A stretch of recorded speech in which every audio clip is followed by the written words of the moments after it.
Okay. Spend your experience points, please. Oh, yeah, I'm gonna buy an extra attack. Okay, If extra that's attack. alright. No problem. Sure, yeah. Kind of figure we're gonna need it. Brian, what about you? Nothing. Okay. Jason? I'm also going to buy an extra attack. Whoa, nice. Sean? I could just max out with plus 20% dodge blow. That's actually a pretty cool idea, I think. It's okay. up to you, of course.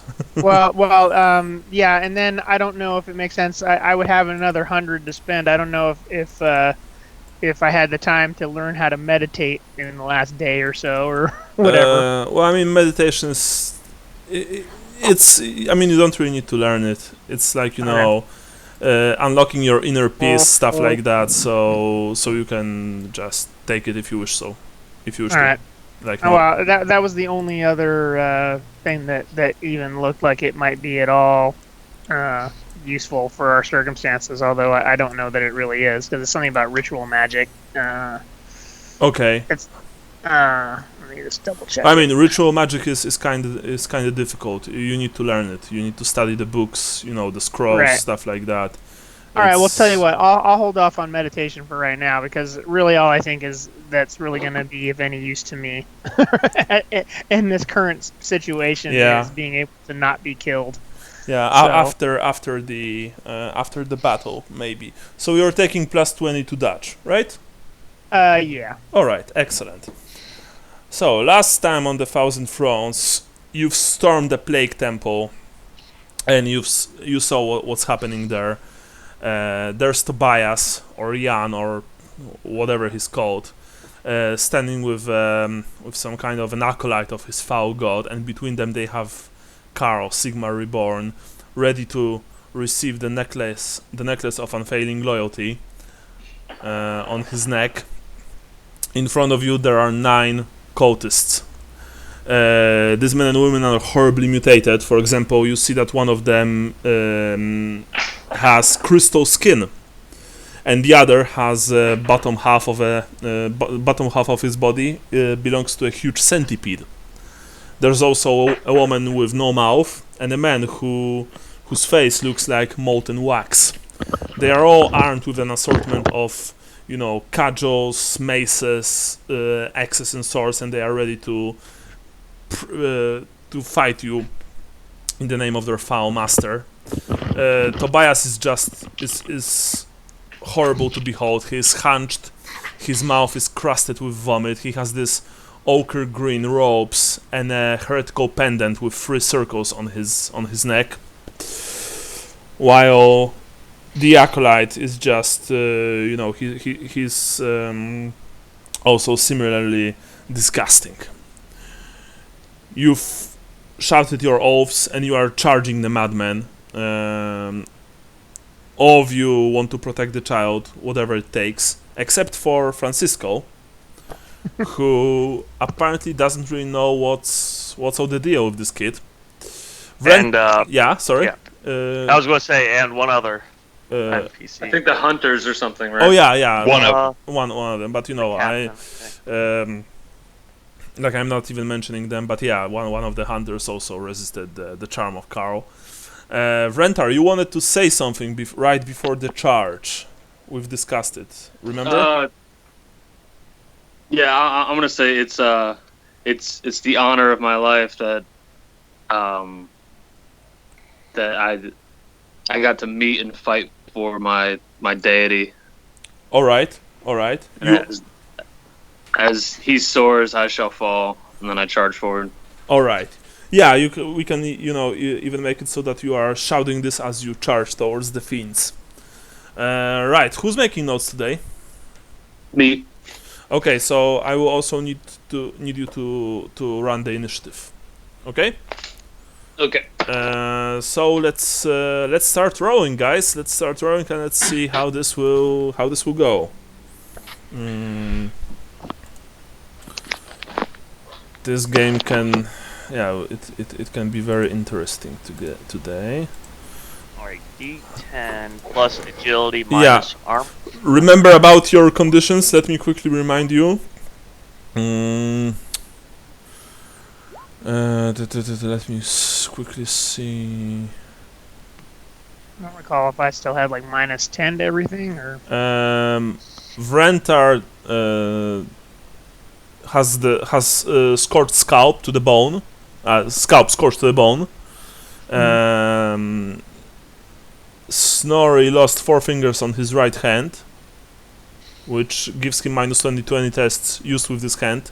And you can't hold a weapon with it, Snorri, so you hold Gregor's sword with your left hand. You also lost your genitals. Otto has -5 to all tests. Okay. And Francisco is okay. Right, so let's roll.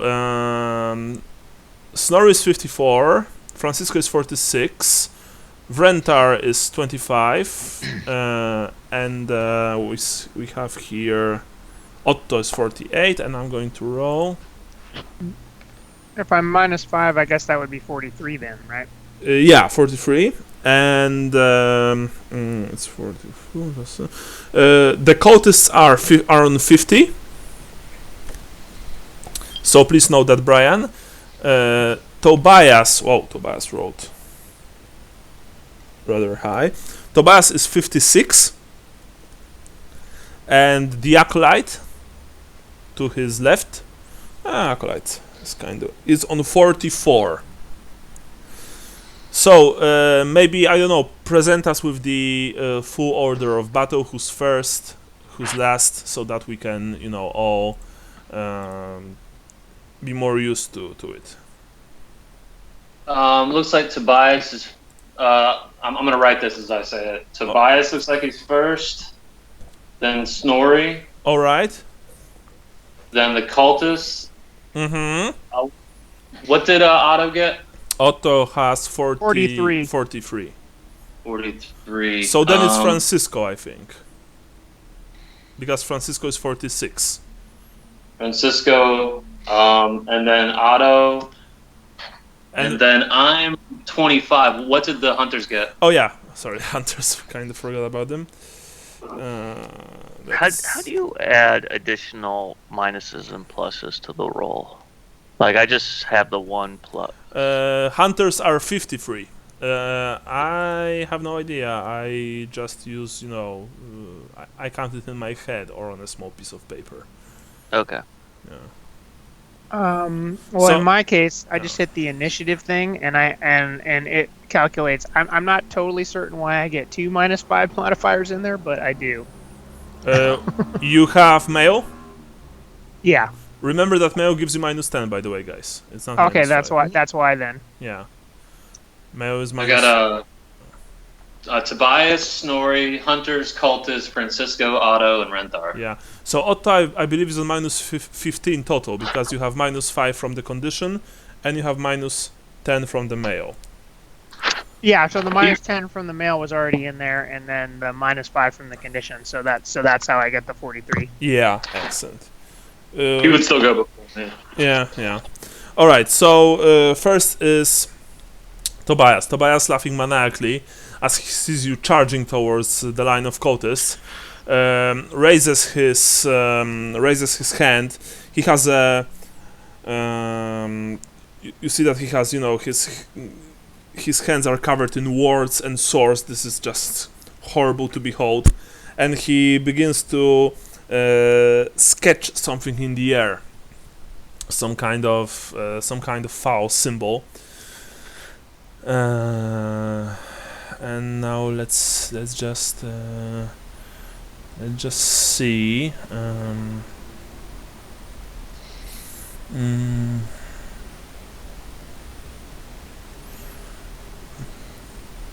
All right.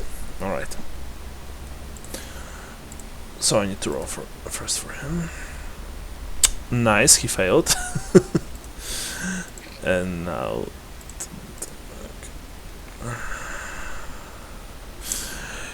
You see that he tried to do something. He spoke some horrible, foul words, but nothing happened. And on his face is etched this look of frustration, of like, why isn't this happening? Why doesn't this, why isn't this working? Good for you. bad for him. Who's next? Should be Snorri.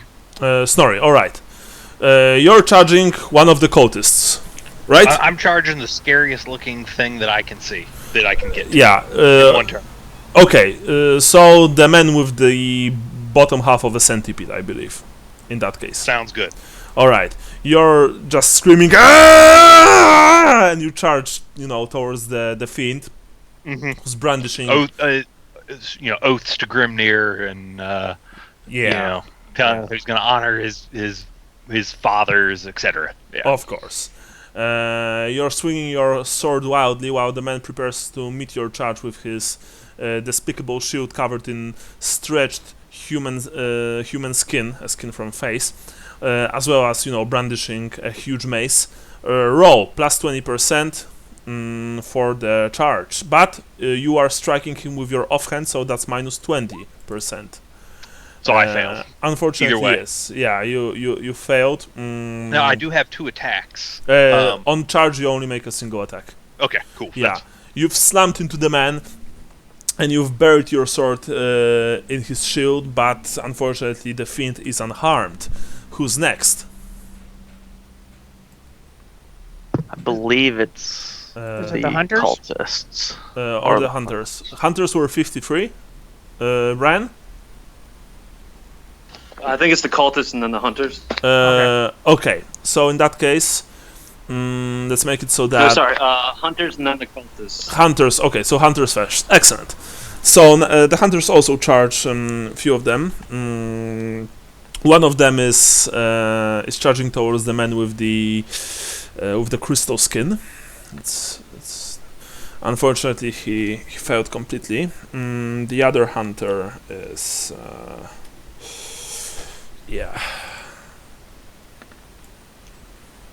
oh wow, this kind of rolls. No, he passed. Okay. Yeah, so only one of the hunters managed to land a successful blow, or he would if the creature with the molten face didn't just put its shield up and block his strike.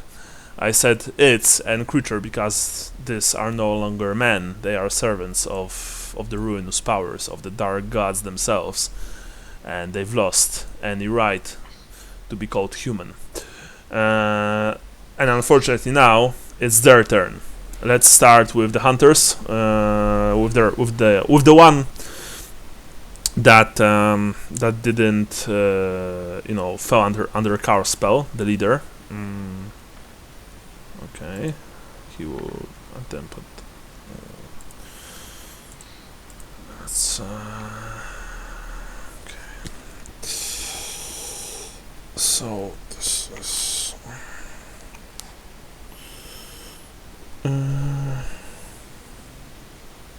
Oh, okay.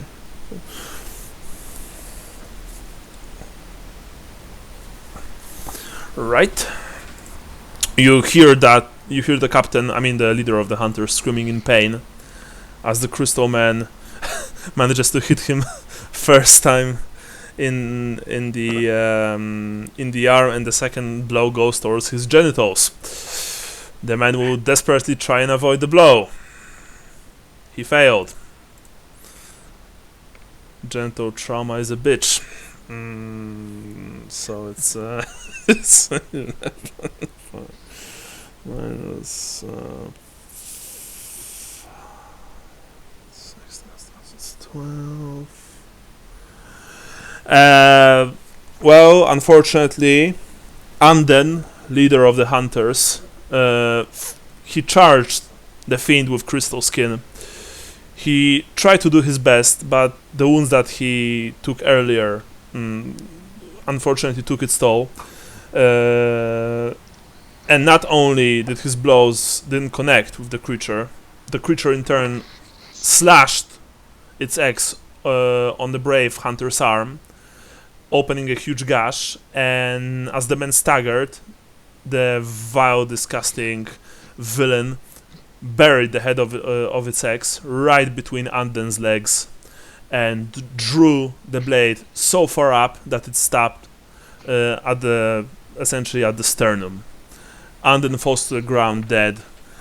Rupert and Trent are shouting, "Anden, no!" But Anden is no more. And now it's time for them. First. Okay. And the second one. Oh, he just hits. Oh, it's a botch. Okay. Well, we might not need to discuss what's happening because I think none of us might make it. Yeah. Although I I need to open the botches. So the second hunter.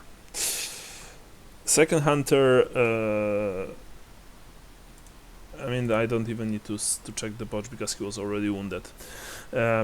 Second hunter, unfortunately, and I'm talking about Rupert, he was distracted by his friend's death, and so his enemy, the creature with the molten skin for a face, simply chopped off his arm and drew the blade of his rusty sword into the man's chest. And so he fell to the ground, dead. So 2 hunters are down. Yeah. I am going to open Apocrypha just so you will have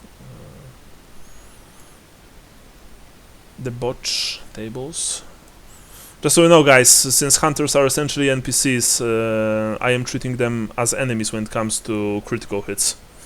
Because, as you've probably already guessed, I am using sudden death rules, or rather, I mean, not rulebook sudden death rules. Oh no, actually I am using rulebook sudden death rules, so that when the damage exceeds the target's hit points, the target just dies. I'm not rolling for critical hits because that would be just a mess. I'm only using criticals for you and for NPCs and enemies with fate points or very important NPCs.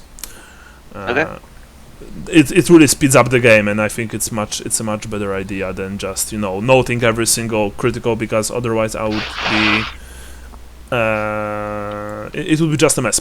Okay, and so finally the last hunter. Hey guys, I just accidentally exited out of my notes without saving. The initiative order was Tobias, Snorri, Hunters, Cultists, Francisco, Otto, and Renthar. Yeah. Oh, now this hunter takes a blow to the head. Man. Okay. He tries to avoid the blow. Hey, maybe. He dodged, but there's a second blow as well. And this one fortunately misses. The final hunter, Trent, howling with pain and loss at the side of at the death of his friends, is just he just became a whirlwind of death. He is doing all he can to avenge them. Now let's make the one fighting Snorri. Snorri, you are fighting a centipede man.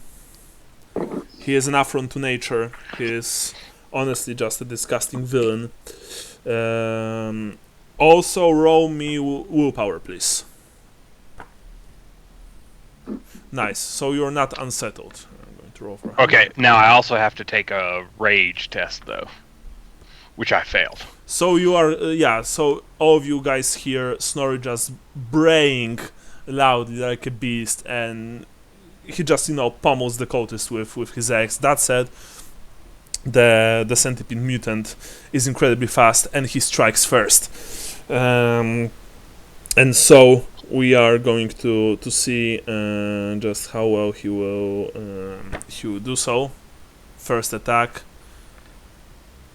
goes right towards your arm. Are you? Okay. Yeah, you can only dodge, honestly. So yeah, he'll dodge. Although hold on, I'm pulling something up right now. I am actually going to pulling up something right now because there's a negative to some tests.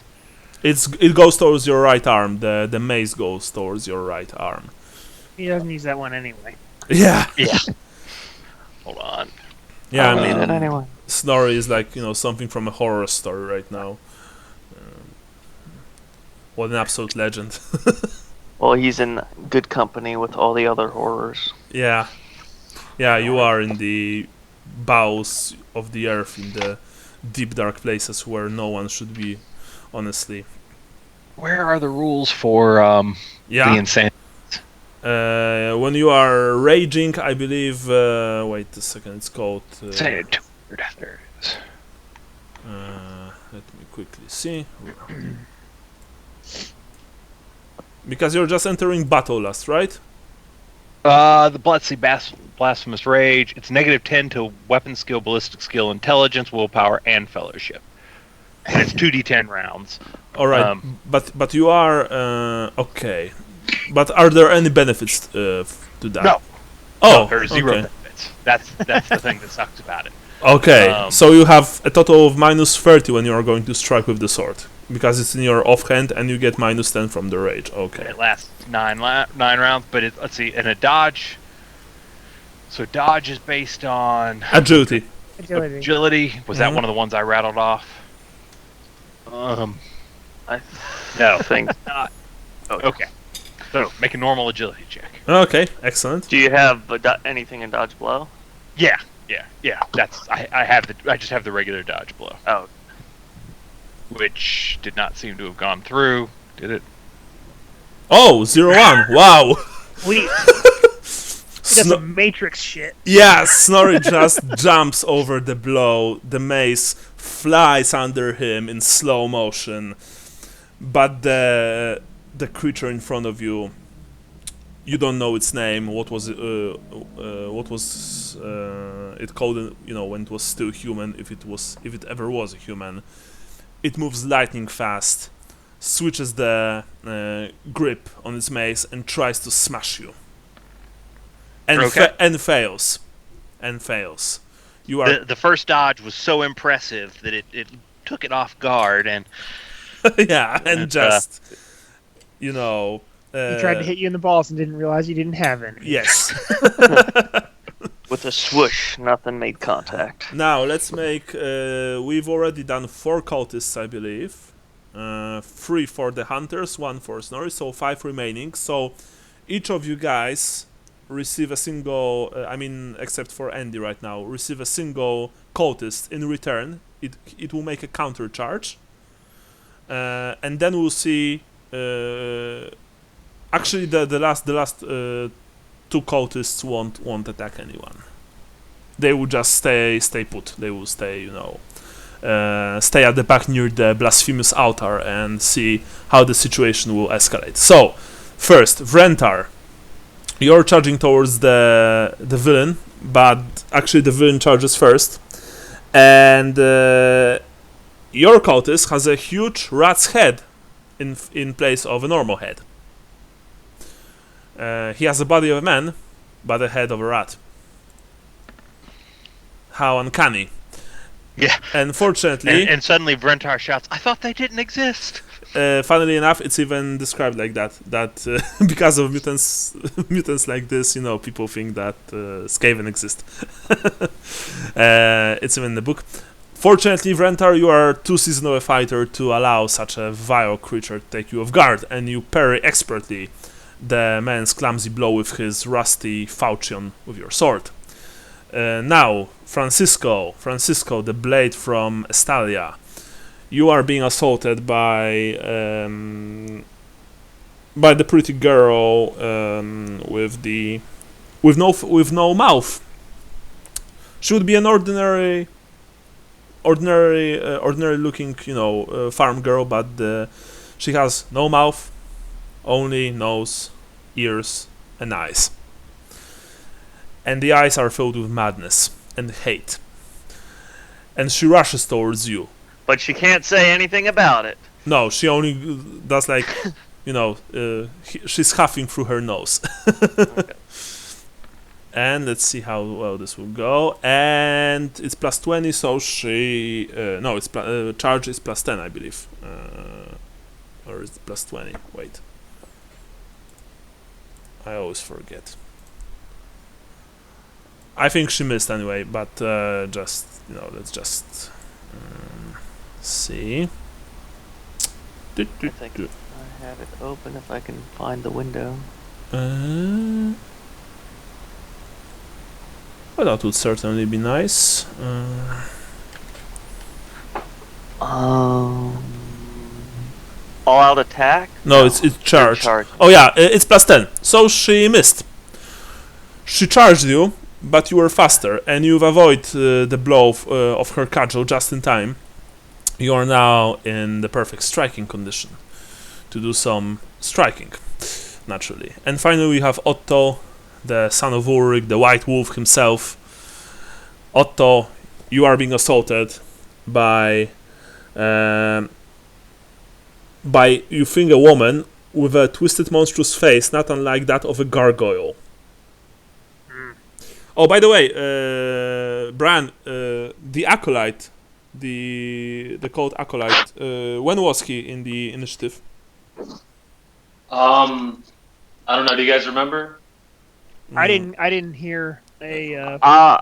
He was 44 essentially. So 44. Okay. He would go before me, but Right. after the After me. after Francisco, yeah. after Francisco, okay, yeah, Okay. thanks, yeah. That So- sounds right. Yeah, that's okay. So yeah, Otto, you are being assaulted by this woman. You also note with horror that she has that sprouting from her back are two vestigial wings. They are too weak and twisted to allow her to fly, but she just flaps them ineffectively. And there's also something weird about her tongue. You're not sure what, but anyway, you can't really focus on this too much because her rusty axe glides towards your leg. Are you going to dodge or parry? I don't believe I can, or can I parry? Well, anyway, If you have a two-handed weapon, no, you can't.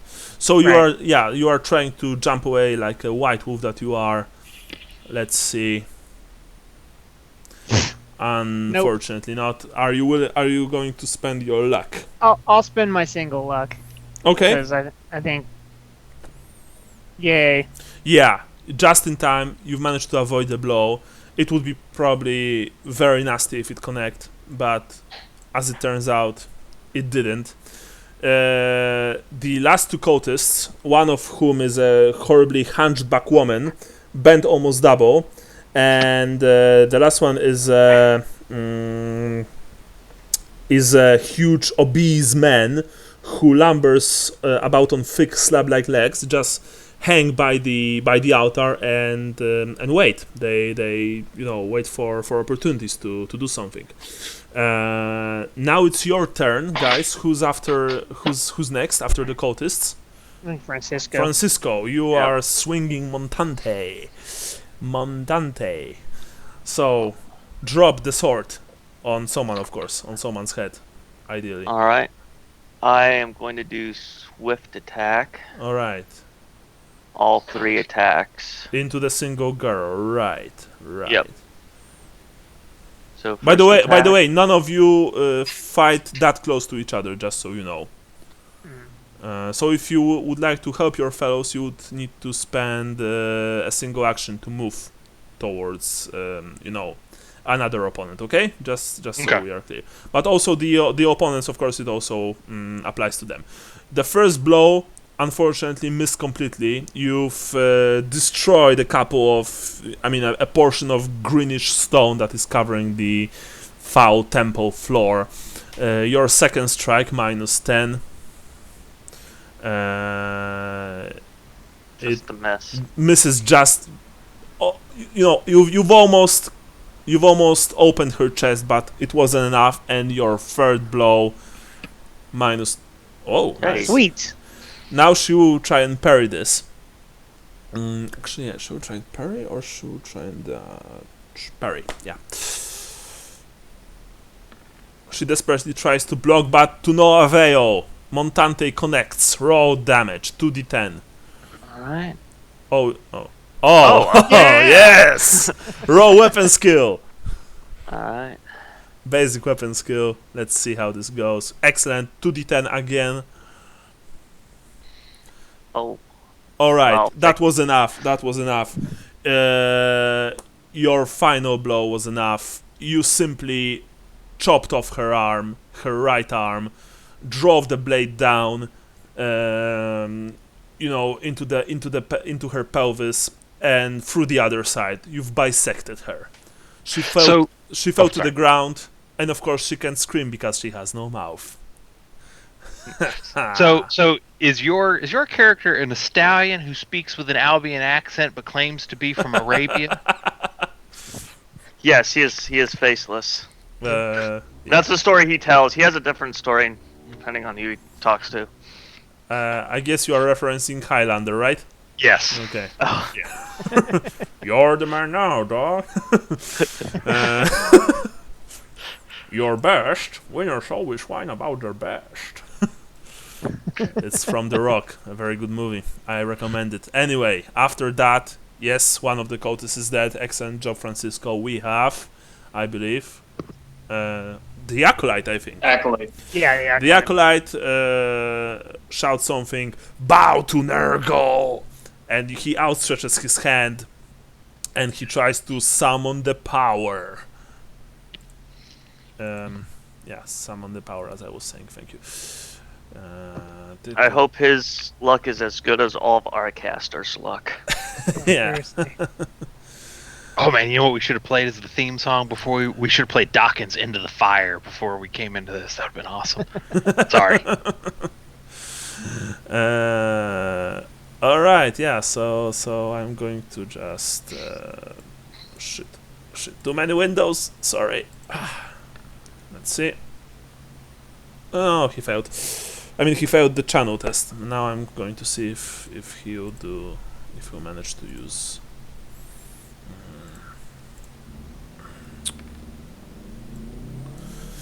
I think he just might pull this off. I'm not sure.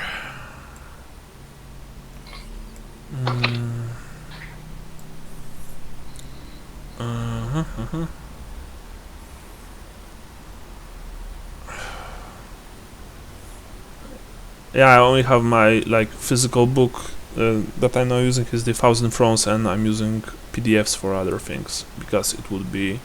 I just don't have enough space for all this. So sorry, guys. I need to switch between PDFs back and forth. It's okay. Yeah. Oh yeah, here it is.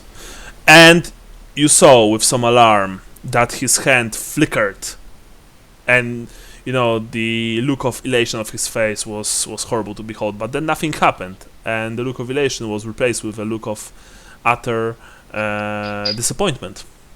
It's like, And Rentar mutters something about, at least it's not just my god. it's not, at least it's not my god, and you are just yelling and smashing at the enemy because you are enraged. After that we have Otto, I believe. Yes. All right. So Otto's gonna swift attack his opponent. Yeah, you are attacking a man. Well, you are fighting a man who I believe woman who has the face of a gargoyle under her filthy greenish robes. By the way, this men and women also have bows and arrows on their backs, and they, when it comes to attire, they just look as all of the previous cultists that you've encountered in Vorman House and later on the premises of the Villa Hahn. You are swinging your sword wildly. Swift attack. Right? So, yep. Okay. So first attack, First attack minus goes. 5 only. Okay. Nope. Nope. The blow was too wide, but you are trying to correct. Second attack. Minus 15. Ooh, it's 0-1. Excellent. The woman desperately tries to parry, screeching, "Nurgle, save me!" But, oh yeah, and her foul god answers her prayers. Unfortunately, she, brings her shield up just in time, and your blow simply skids off the iron, the 3 iron rings beaten into it. You have third attack? Nope. Okay, so now it's time for Vrentar. Vrentar, you are fighting the Mouse Man, the most evil man of them all. A swift attack. He's out for your cheese. Get it. First strike, not exactly. Second strike. Unfortunately, Sigmar, well, you're not sure if he's still with you, but you know that his avatar stands in front of you behind that altar. And without your help, without your strong arm, strong hammer arm, this lad will perish. His light will be snuffed out when this evil ne'er-do-wells will place the necklace of unfailing loyalty on his young, thin neck. Yeah, so that's that. And now we have new round. All of you make perception tests, please. By the way, if you botch here, nothing happens, so don't worry. What's perception? Intelligence. Intelligence. Okay, Jason passed. Nice. Oh wait, Failed. there it is. Let's have +10, but -10, so I still failed. Okay, yeah, the hunter failed. Vrentar, you've. Oh yeah, you wrote. Okay, so only. Francisco. Well, I mean, Andrew, you wrote 22. Wait, I thought Yeah, you wrote 22. I rolled. Oh, that was Jason's. Yeah, I did pass. Yeah. Then. I was going to say, man, you have a serious negative. Yeah. Snorri and Francisco, you think you hear something coming from behind you. Awesome. You're not sure. If you wish to take a look, of course, you can do this as a free action, but it will be as one of your 2 free actions in the turn. So Yeah, I mean, I think Snorri would like to take a look if it's free action and he can still use it with his attacks. Otherwise, it's gonna be naturally, this will be a very quick look, so you won't be able to discern any right. any details. Snorri, you've taken a glance back, and you think that a couple of silhouettes, well, actually, quite a few couple of silhouettes, rush towards the temple from behind you. Dark silhouettes, all armed. Francisco, are you doing the same thing? Yeah, I'll do the same. So you see the same thing. But That so they man-sized silhouettes? yeah, but that's essentially all you can see before That's right. Yeah, you have to. all honestly, yeah. Snorri would really be caring about is whether or not that's something that'll give him a better doom than Centipede Man. Yeah, you're not sure, Francisco. Oh, by the way, you are also enraged, so your vision is blurry. Francisco, Correct. you've killed the. Oh, actually, you've killed the girl, so you can take a longer look, even with a free action. At least a dozen men and women, all in black clothes, wearing strange animal masks and armed with swords, rush into the temple, and you hear a woman's voice. You think you hear a woman's voice, shouting something like "Spread out!" But you will have quite a lot on your hands in just a few seconds, so you can't really do anything else. That said, now it's Snorri. Snorri are still fighting against the Crystal Man. Yeah, what's his name have to go first though? Tobias. Tobias. Yeah, Tobias Okay. just. And I was fighting Centipede Man anyway. Oh yeah, sorry, the Centipede Man. Yes, Tobias once again begins to sketch something in the air while shouting, "Intruders! More intruders!" First he will try and channel, and he passed. It's not a batch. And now he'll unleash the power. You hear some kind of rumbling all around you, and only after a second or two you realize that it's a laughter. It's like and then Tobias unleashes the power. So it's well, actually, we shall see if he will unleash the power. I'm not sure. I don't think he did.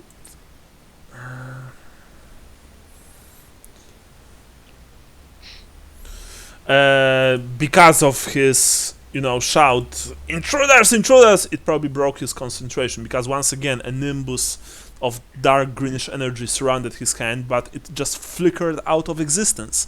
Fortunately for you. That said, now it's Snorri's time. He needs to change the batteries in his hand.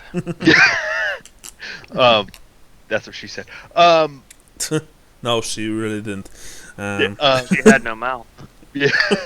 So he's got 2 attacks. He's gonna get swift attack. So it's a regular attack and then a negative 10%. Yes. Right? Or So it's gonna be negative 30 and then negative 40. Exactly. For Snorri, exactly. right? Okay. Exactly. You are fighting the Centipede Man. You are just laying down the smack on him. Failed and negative 40. Pat failed. Yeah. Minus 40. You would have to roll 13. Unfortunately, your wild blows driven with pure rage and fury they don't really do anything good for you, and so you've missed completely. Now we have the Lost Hunter, who vows to avenge his friends and fails, unfortunately. Just by 3, I believe. Yeah. He's swinging his axe wildly while, shedding manly tears of pure rage and loss, but to no avail. The Cultists themselves. You see, you guys see one thing.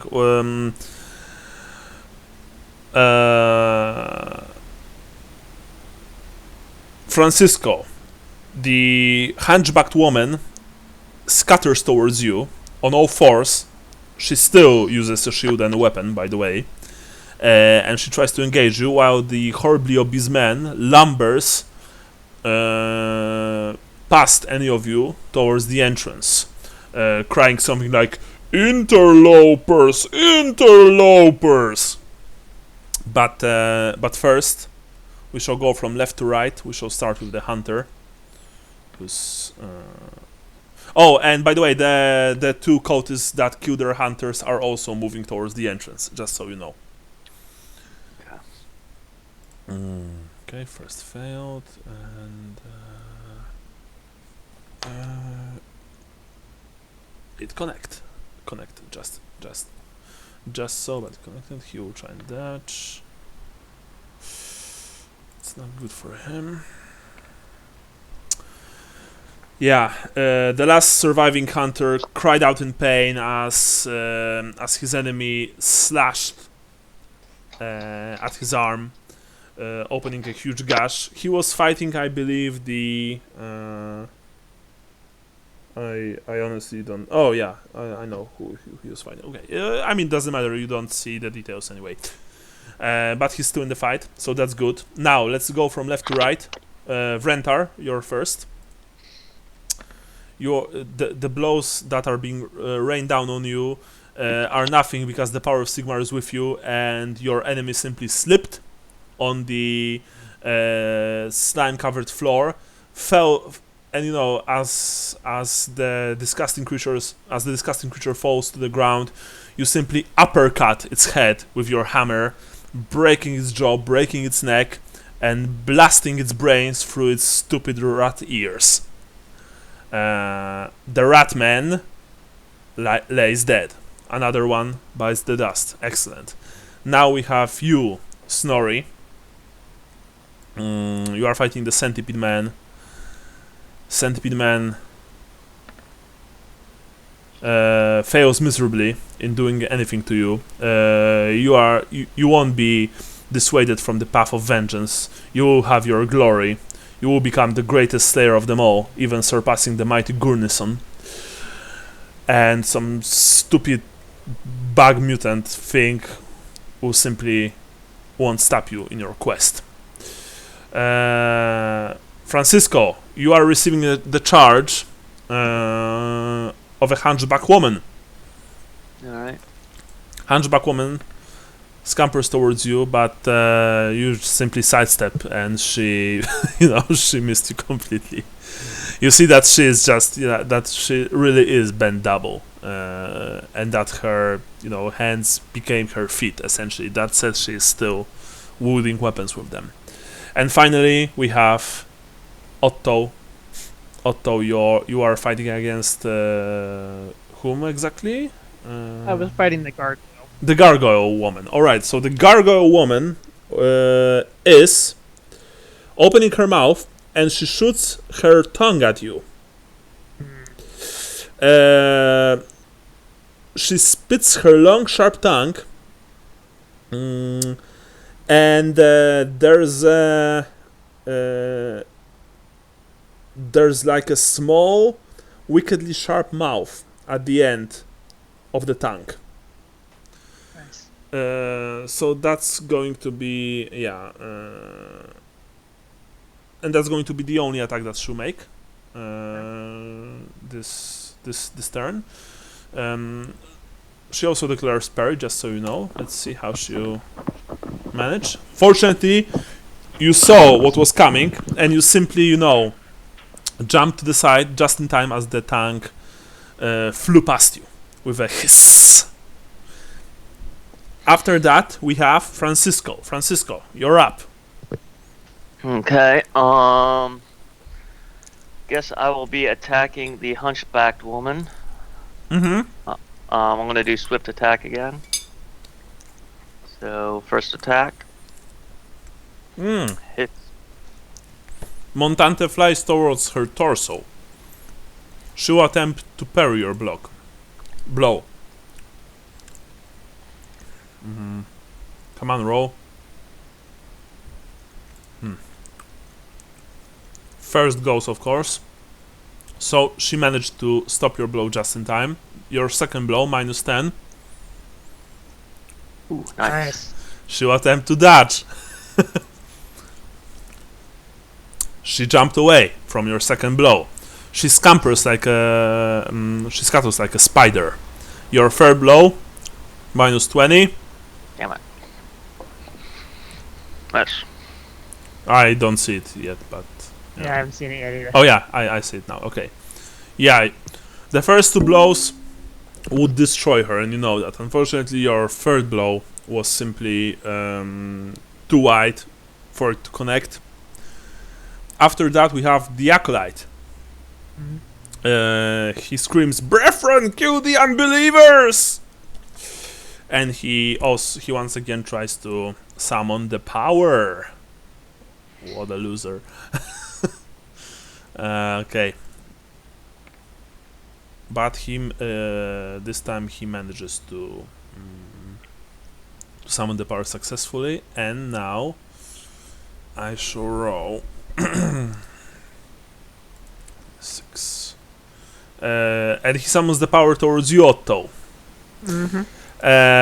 From his outstretched hand, a bolt of dark light emerges and flies towards you with incredible speed, right towards your torso. And it deals a total of, I believe, only 8 damage. Only 8. Okay. Yeah. So let's see here. Let me just quickly see one thing. Yeah, 8 damage total. It blasts. Okay. He blasted you with raw chaotic power, right into your middle section. Okay. Well, if I get armor and toughness, You have, of course. only one gets through. So if I had 1 hit point, I'm just down to 0 now. Yeah, you've been just blasted away with this corrupting force. You yelp in pain because that was incredibly painful. It's like a mix of fire and acid that just been, unleashed on your body.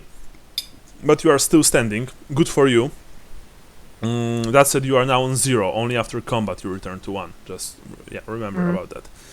And that's it. That's all he does. And now it's your turn. Okay. The I'm gonna try gargoyle, to smash. the gargoyle woman, leers at you. You will die here. She croaks. And say, by Ulrich's power, I will slay you. All right, and I'll do multiple swift attacks. attack. Yeah. Okay. No. And then -15 on the second one. Oh! Yeah. Nice. Take Nice. that. Your first Yes, blow ouch. went too wide, but it was a ruse. You've quickly switched your grip, and you drive the point of your sword right towards her skull. She desperately tries to protect herself with the shield that she carries, and she fails. It's Yeah, now time buddy. to roll 2d10 damage. All right, let's do this, Uh, and hopefully remember. 97 damage. Oh, what did I hit? you've rolled d100. You roll 2d10 and choose the Oh. higher number. Sorry, I was trying to select the dice roller, and something weird happened. Okay, Okay. so first D10 is a 7. Second D10 is a 10, please. Dum-da-dum. That's that's Da-da-da-da-da-da.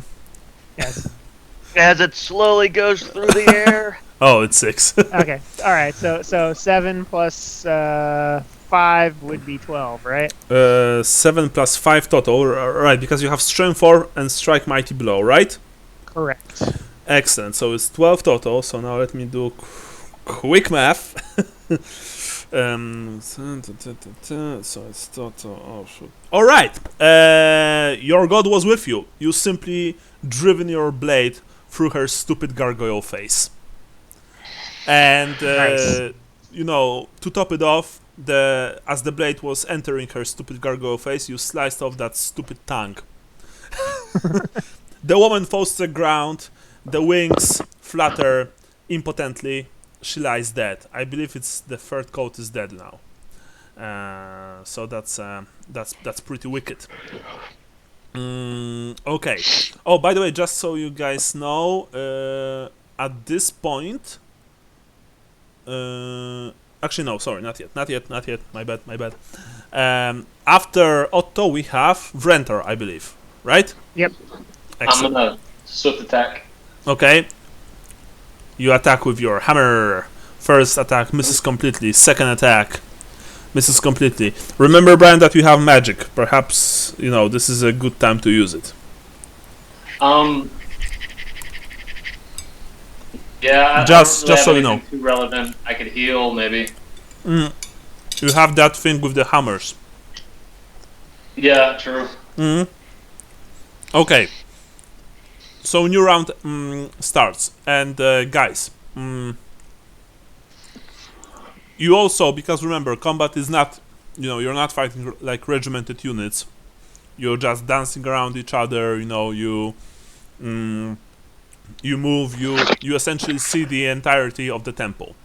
What you saw is that 13 figures total entered the room. 12 of them, as I've described before, are men and women dressed in long cloaks and long dark cloaks and dark clothes underneath. There are wielding weapons and long daggers, and they all wear strange animal masks on their heads. The 13th character is a beautiful, pale woman with burning red eyes and long scissors. She has a beautiful sword in her hand and a beautiful main gauche. She commands her minions to attack, and as she surveys the room, she says, and that's all that she'll be doing this round, by the way, "I knew you would lead us to the boy. Humans are so simple. Neither one of you will be taking the boy. We need him. He will follow his destiny. He will be the champion of the night. Attack, my minions!" And the men and women, I totally forgotten about this. and the men and women in black rush towards both you and the cultists. So now there are 13 of them, and now I will need to make some reorganization. So there were two free cultists, right? Yeah. So 4 of the new arrivals will fight the 2 free cultists. So, I mean, someone needs to write this down, by the way, guys, so that we won't, we won't be drowning in this info. So these are the elves? You don't know. These These are the vampires. Remember? Well, yeah, one I mean, vampire. Yeah, Lucas. they are essentially. Oh, If shit. Leopold Fowlerbrand would be alive, he would recognize the woman, because he told you after the battle at the Temple of Sigmar that he was chasing this man over the rooftops, and suddenly a beautiful pale woman jumped in, grabbed the journal, and jumped about 30 meters into the air from one building to the other. And the men and women that you were fighting on the premises of the Temple of Sigmar essentially look like these people. Vrentar, you recognize them. Only you, by now, of course, because you're the only one left who still remembers that battle. Okay. These are the villains who killed Noble, Lucas, and Brave Vincent. So, how does the initiative order change? Just let me quickly do that. I mean, I need to roll. By the way, the woman will be first, no matter what I roll. She just she has a base of 84 agility, so I don't need to really roll for her. As for her minions, I do, and they are. It's bad. It's 41 of them.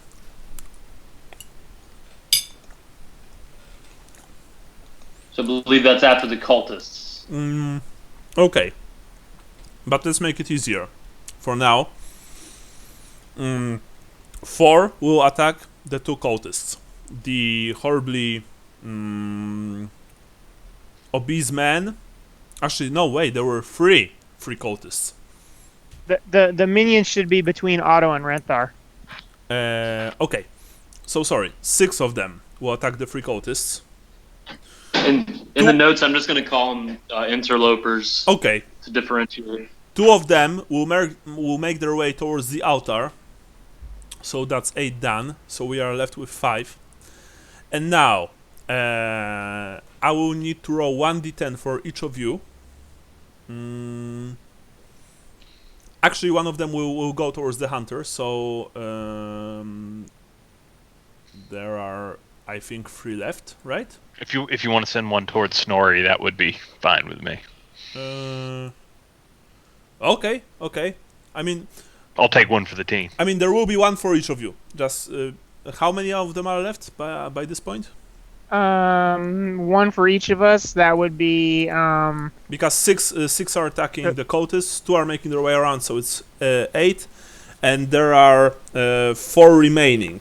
Because there would only be 4 left. Yeah. Okay, yeah. So each one will attack. I mean, not you, but he or she will join your combat. And now I'm going to roll 1d10 for each of you to see if they will attack you or your cultists. Oh, okay. That's what you're saying. So, Brian, first 1-5. The interloper will strike you. The interloper will, for now, help you fight your cultist. Andrew, same.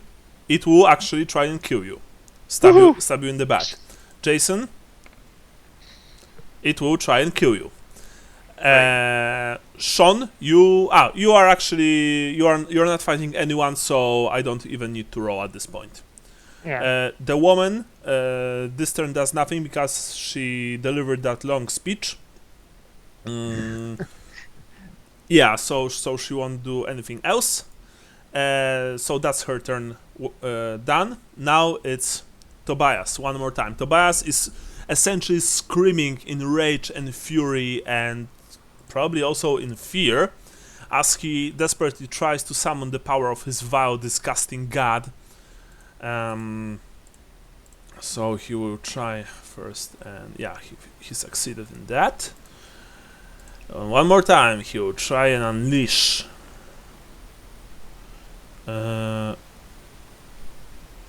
Wait, did I? Oh, 2d10. Okay, so it's so I think he still failed. Because it's 60. Yeah, he failed. Okay. After that, after Tobias, we have the hunters, right? Or Snorri? No, Snorri. Snorri. Snorri's All it. right. Snorri. Snorri. Yeah, Snorri. So, with a corner of your eye, you see that these strange hooded figures, just disperse throughout the temple, and they will engage you and the cultists, and you are sure that one of them is just charging towards you, brandishing his sword. That said, you are fighting your enemy right in front of you, so you don't really have much choice. And you are enraged anyway. Right. So. Yeah. So he bellows in rage and then directs both of his attacks at the centipede thing, because that seems like a more fitting doom. Okay. So -30, which he hits. Whoa, sweet. Nice. Oh, by the way, Andy, +10 for Dokken. Man, I've been listening to them for the last month, so that was excellent. Yeah, you are driving poor Gregor Schlossberger's sword into this creature's face. It desperately tries to block with its shield, and unfortunately, it stabbed the blade. But it managed to do so. But your second strike was met with the creature's mace. Yeah. Yeah. If only I could have reversed those two. I think right now, the first one still would have. Never mind. Anyway. Yeah. Now we have the Lone Wait, Hunter. the second one wouldn't have hit? The -40 needed a 13. Oh. No, okay. the 21 with -30 would hit actually. Oh yeah, that one would have hit if I Yeah. had rolled them in the reverse order. Yeah. Yeah. So the Lone Hunter he yells, "Thou guide my blade!" And he strikes the villain in the leg. The villain tries to dodge. It dodged without any problems, unfortunately. Tao is not with this man, and anyway, he knows that he's not getting out of this temple alive. You all realize that pretty much right now. After that, we have the cultists. Now, I am using suggested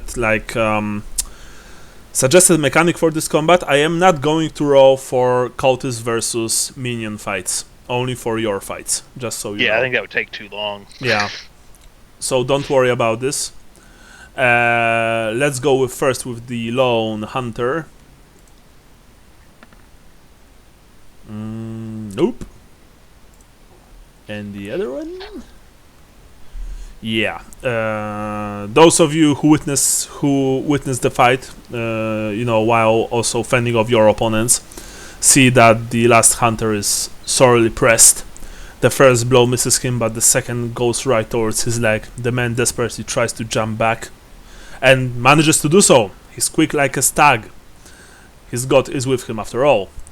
And now let's go from left to right. Vrentar, your opponent.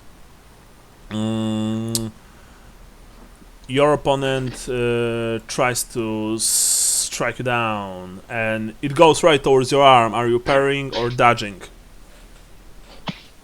I'm going to parry. You are trying to defend yourself with the fish knife, and you've managed to do so. Because I don't think you have any minus modifiers, right? I don't think so. I have the... No, not for this. No, you don't have. Okay, excellent. You've stabbed the blow from his sword or falchion, I don't remember what he was striking you with, from his weapon with your fish knife, but the fiend is lightning quick, and his second strike goes towards your head. Are you going to... I guess now you'll try and dodge. Oh! Oh shit. Okay.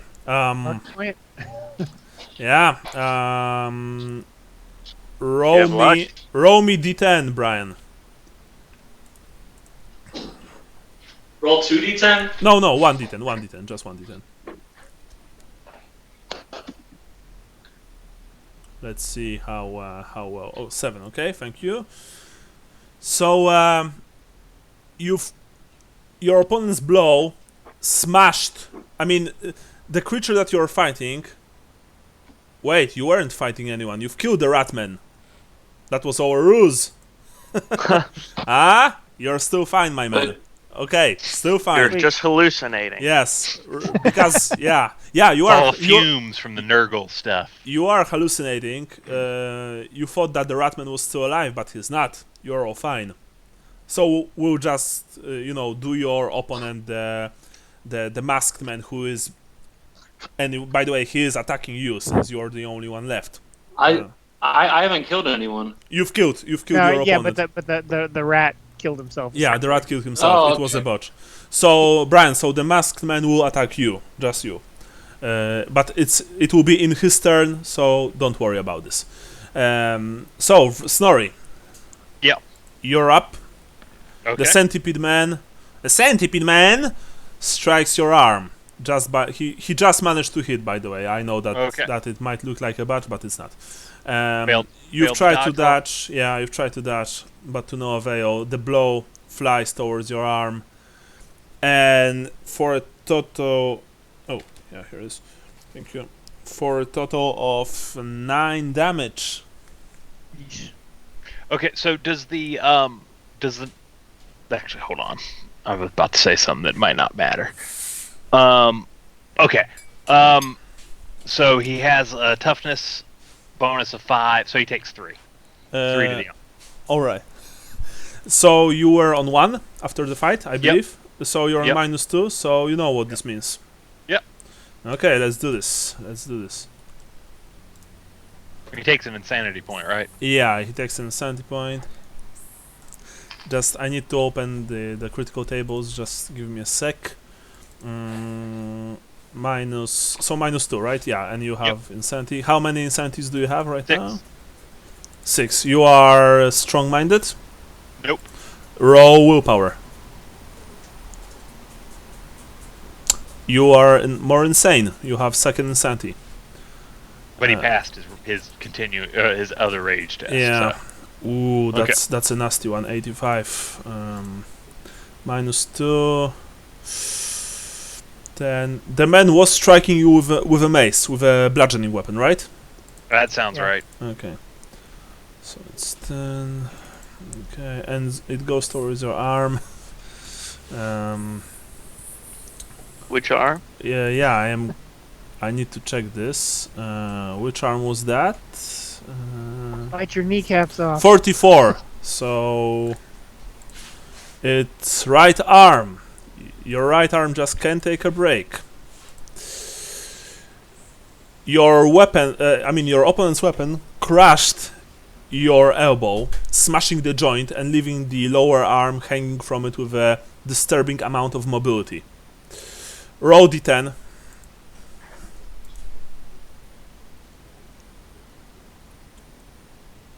You are helpless for 6 rounds.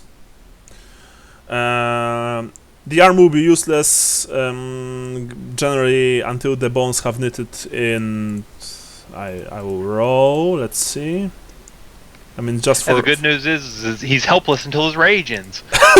yes.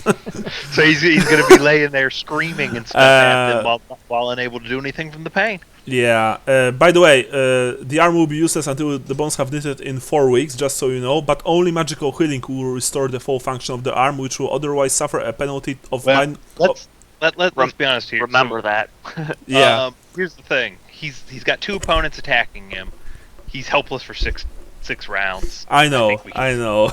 Just that's Full use of the arm that only has a thumb on it.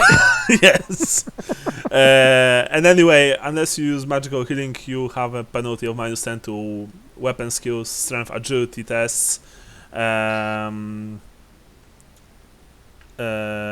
In which it is used due to stiffness and damaged nerves, assuming it is cared for with a successful hard -20% heal test.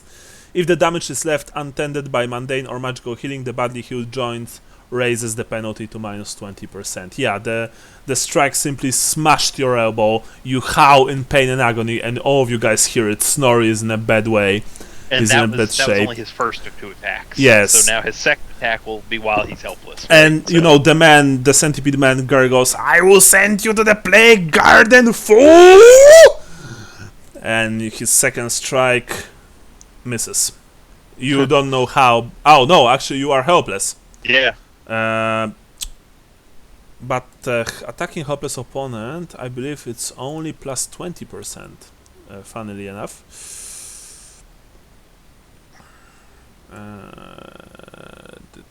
Snorri is, by the way, spitting on him and stuff. Yeah. Because he's right. Yeah. Actually, no. When you are helpless, I think all of the hits hit automatically. That's what I was thinking. It was an automatic hit. Yeah. So that would just be to determine the location. Yeah. So 61, so 16, so it's your left arm. this time. Okay. So yeah, so he's making good on that promise, and let's see. It's 8 total. So 3 more. So -3, so another insanity point for you. And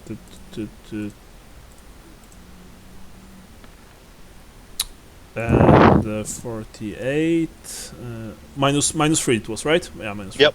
Because I'm at 0, so So this time it's your left arm, and it's also It'd be -2 then, right? Because he'd be at 1. no, you're on No, he 0. was- You're on 0. You're on 1 after the combat. Oh, okay.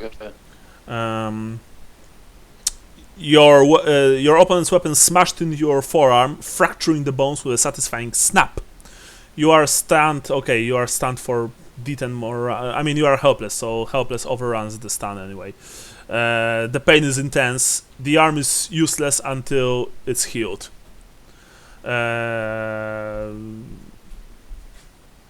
Yeah, it's essentially he disarmed you, pretty much.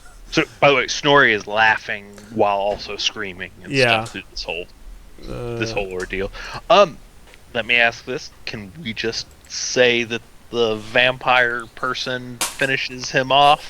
And Yes, I think that's the best bet. You are laughing as one of the masked assailants with a strange mask portraying an eagle drives his blade between your shoulder blades, and as it exits through your chest, you are still laughing.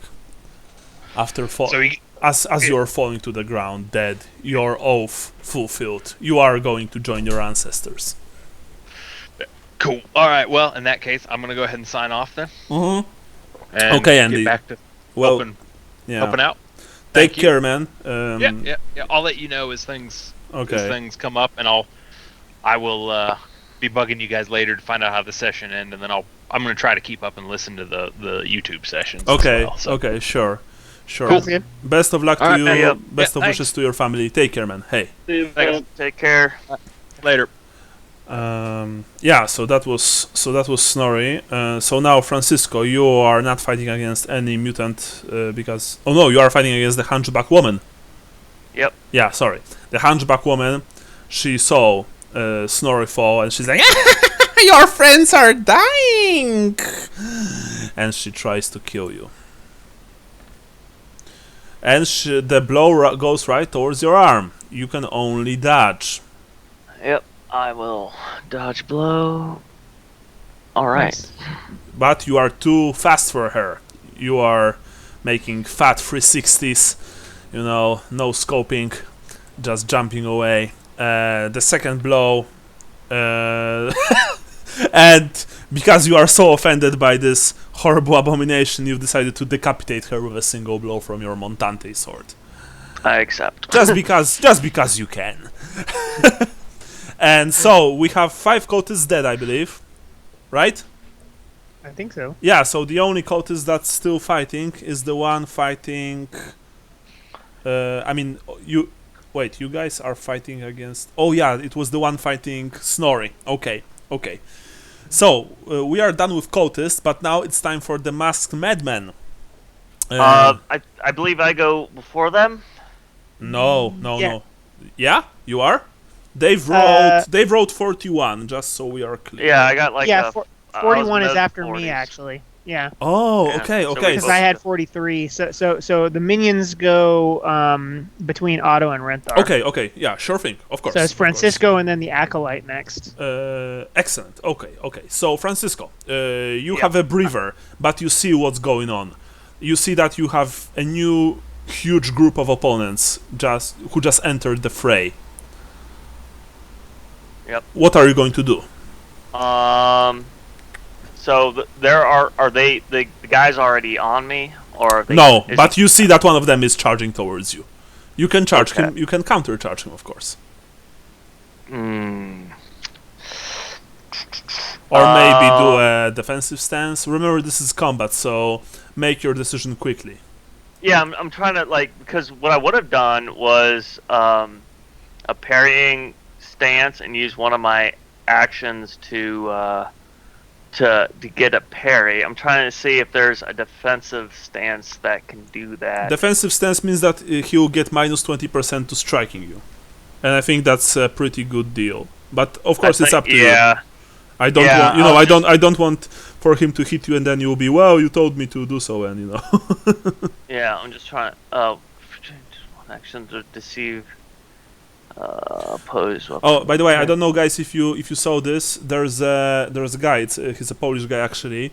He runs a fan page called Unpractical Cartography in English. He runs it only in Polish.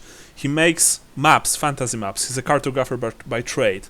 And if you have subscribed to Welcome to Sunny Begenhafen, the Empire in Pictures group on Facebook, which I honestly think that you should. It's a fan page actually, not a group. They've just uploaded one of his maps. The guy just makes incredible maps. I mean, they are simply breathtaking. He's an old role player, by the way. You know, he played a lot of first edition, and his maps, I think, are even better than those made by Andy Lowe, who I think is also a cartographer by trade. So when you have a chance, or maybe upload them later, check him out. He, by the way, he makes a map for a charity right now, for a hospice charity in Poland here. And you know, it's titled Shalaya vs Nergal. Pretty cool stuff. Already people have like pledged a lot of money to it. So yeah, just a quick one from me. Cool. Yeah, this hobby really, it can really bring the best in people, I think, when there is a chance for that. Anyway, Francisco, you are preparing to take his charge. Yeah. Okay. Yeah, I'm gonna just do a defensive. All right. Stance. You are just, you know, putting your one leg forward. You are just defending yourself with your sword, you know, pointed towards the fiend as best as you can. That's it. Now we have, I believe, Otto, right? Next is the Acolyte. Oh, so yeah, the Acolyte. The Acolyte still tries... Oh, the Acolyte once again tries to unleash the power. He has better luck than his foul master. By the way, young Karl is crying with terror, and, you know, for you to hear this, this is almost too much. Unfortunately, or rather fortunately for you, the men failed. So there are 13 total guys, plus 4 of you. I'm counting 4 with the hunter, of course, so it's 17 new opponents for him. So I'm going to roll d20 and disregard the last 3. 1 to 3. Hunter is 4th. The lady is number 5, and the masked assailants are like after that. So let's see. Yeah. So one of the masked assailants will he will attempt to blast him with his power. He managed. So let's quickly see. Okay, this unfortunately is not reversed. So because in Magic you never reverse. So okay. Some of you saw that the priest, the acolyte priest, unleashed once again his foul power. This time, fortunately, not at you, Otto, but you know, at one of the newcomers. Bolt of dark unlight flew from his outstretched hand and probably done some damage, since you've heard a muffled cry.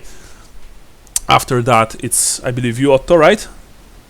Yes. You have 43, right? Yep. Okay, cool. So what are you going to do? You have no enemy of your own, but you do see that one of the masked men is running towards you. How far away am I from the altar and getting to Tobias and the Acolyte? Well, tell you what, roll me agility. It's a free test. If you pass, you'll be able to advance and strike either Tobias or the Acolyte. If you fail, you have to do something else. Okay. So it's -5 because you have -5 modifiers. So, right. Yeah. Nice. You see a window essentially a window of opportunity for you to exploit, but it's a very narrow one. You have to act quickly if you want to do so. By the way, the fact that you will move towards them won't stop this man from attacking you, just so you know. Yeah, that's fine. Okay. So, are you going to approach Tobias, or are you going to approach the Acolyte? They are, as you can see, on the either side of the altar.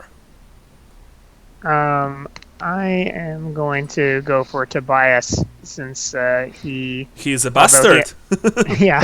Well, I mean, I don't know him personally, but I just know that he's wearing the bigger headdress or whatever. He is essentially wearing a huge circled pendant on his neck.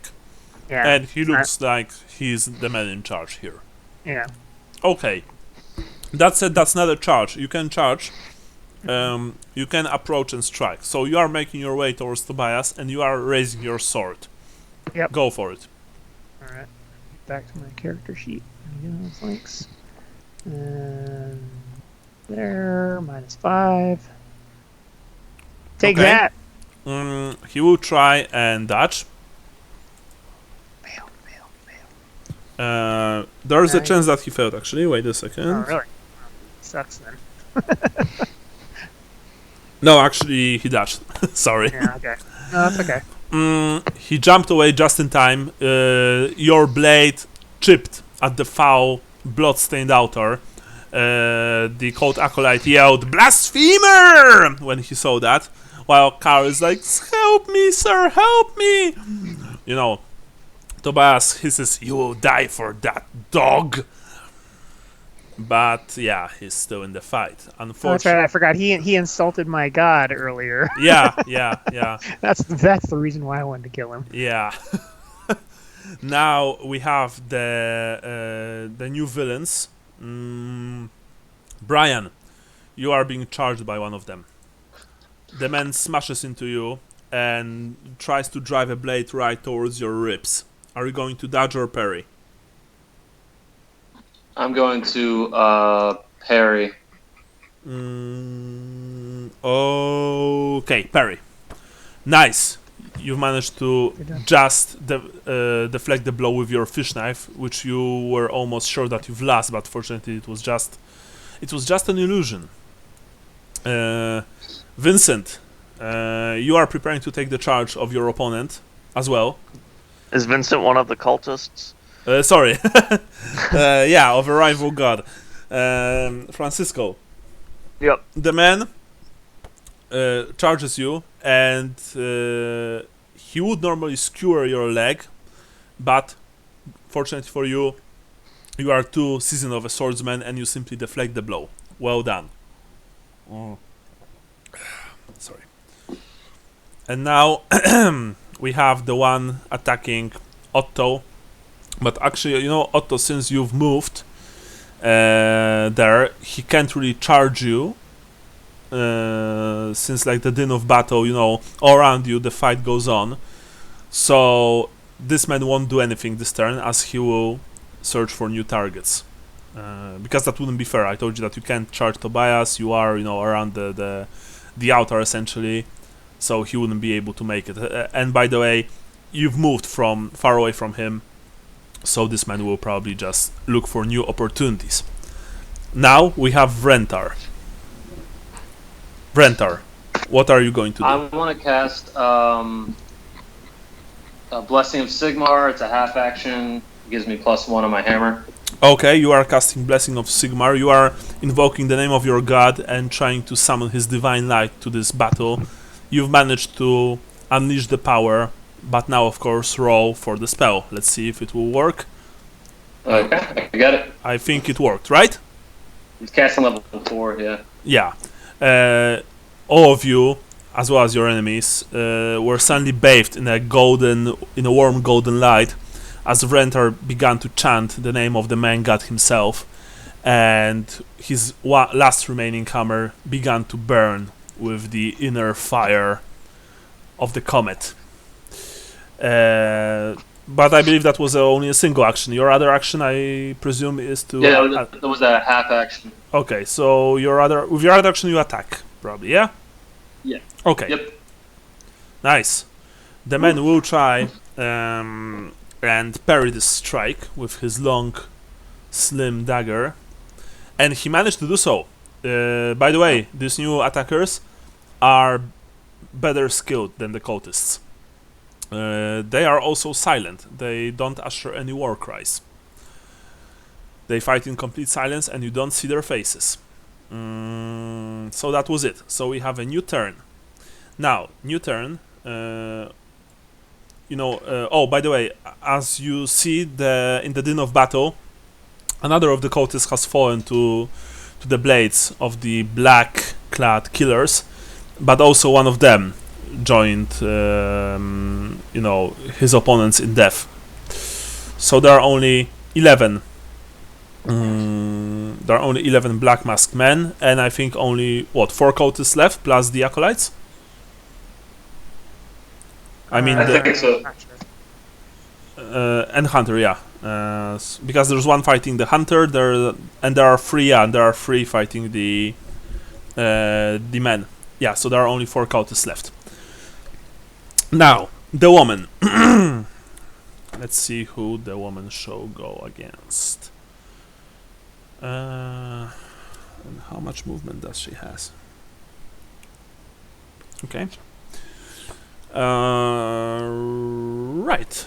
So that's her.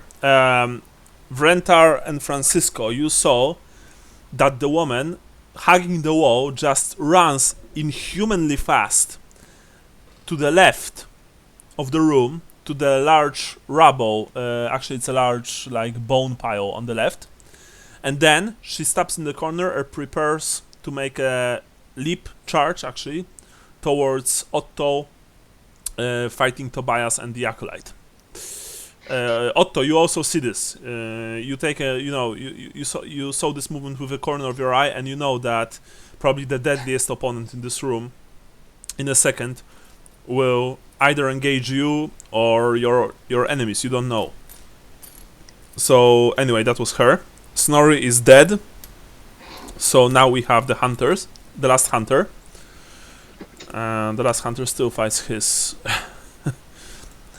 his opponent. Yeah, but to no avail. And after the hunter, who we have? We have the cultists, right? Yes. Okay, so it's just his cultists now. Then Francisco, then the acolyte, Otto, interlopers, and me. Yeah. I'm afraid that's it for the hunter.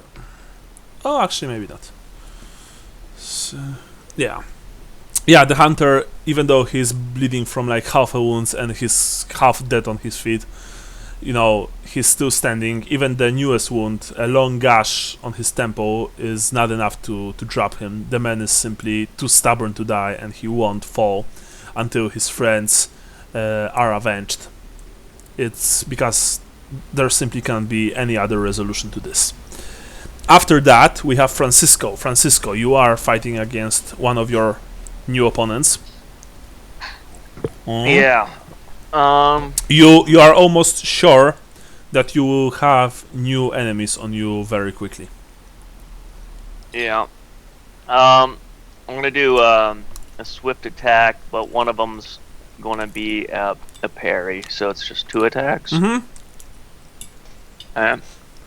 First attack. Yeah. Wait. Yeah. The first attack goes towards the man's arm. He tries and parry. Nice. And he failed. Roll for damage. Oh, thank goodness.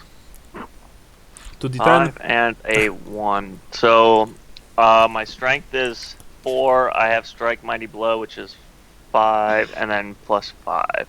So 10 total. 10 total. Very well.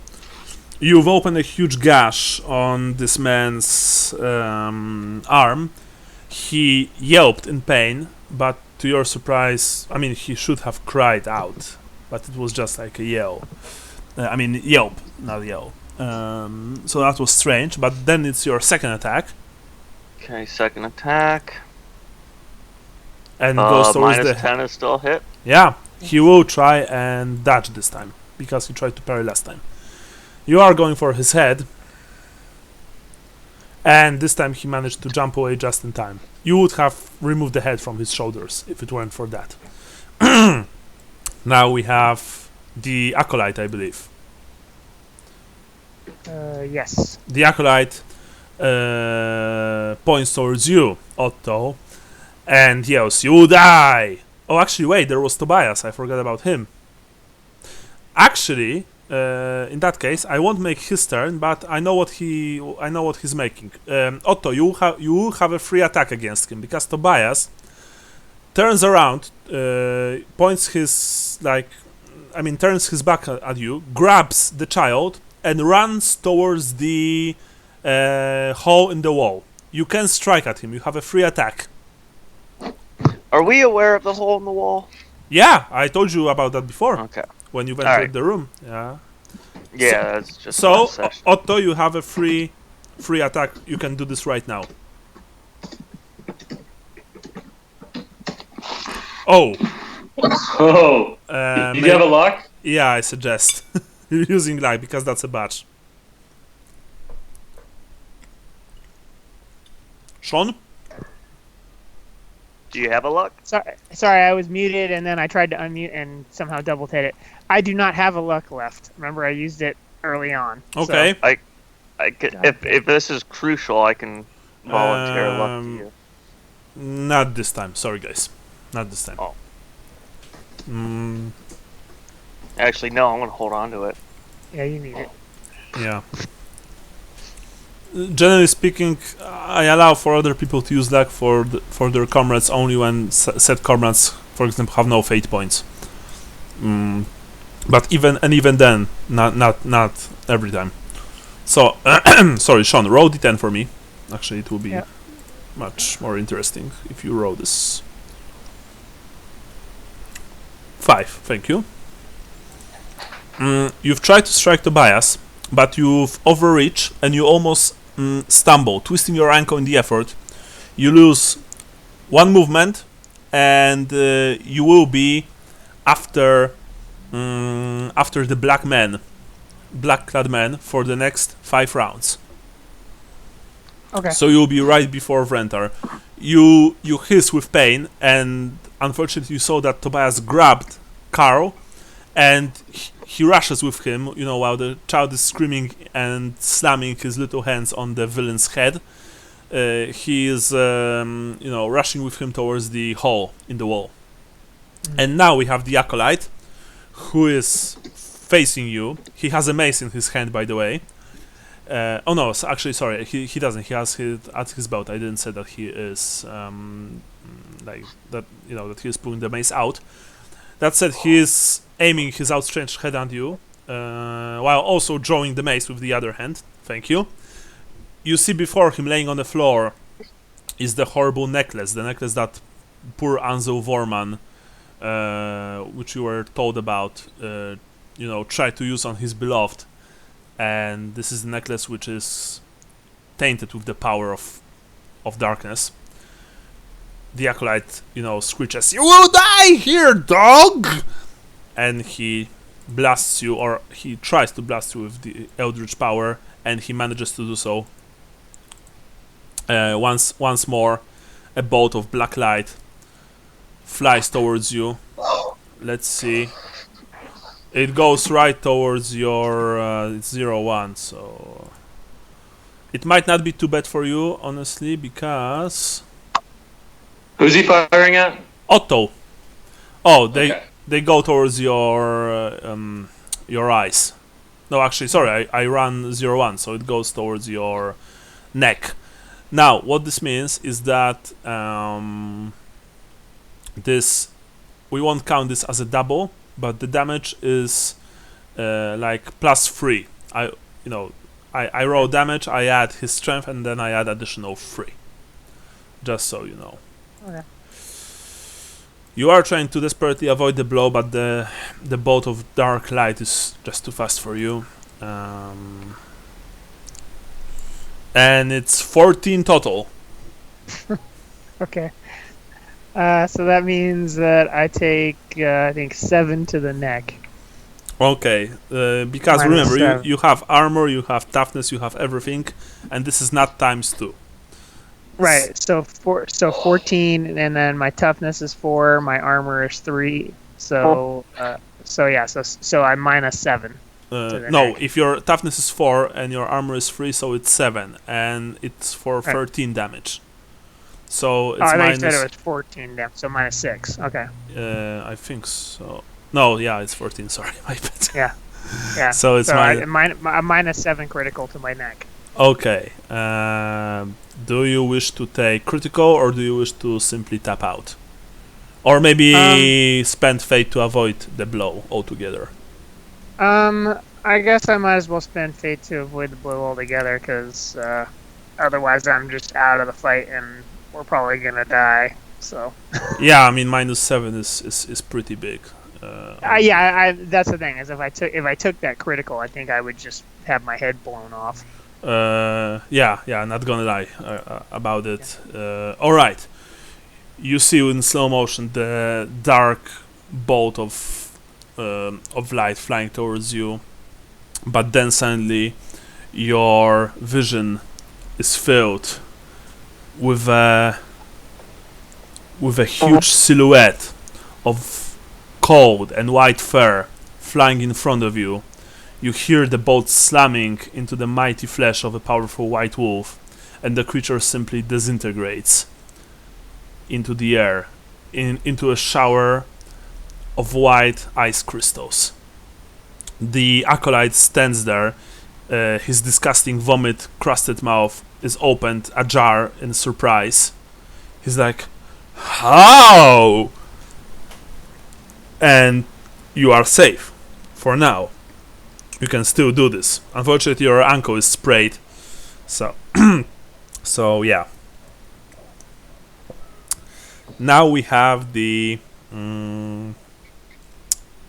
It's Otto's turn now. It's the dark guys. It's the dark guys' turn. Yeah, the minions.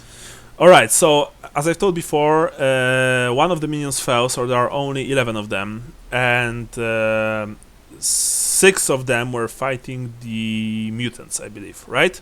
Total 6 total. And actually now 5 total. So there are still 6 left. One of whom is fighting. One of whom will fight the Centipede Man.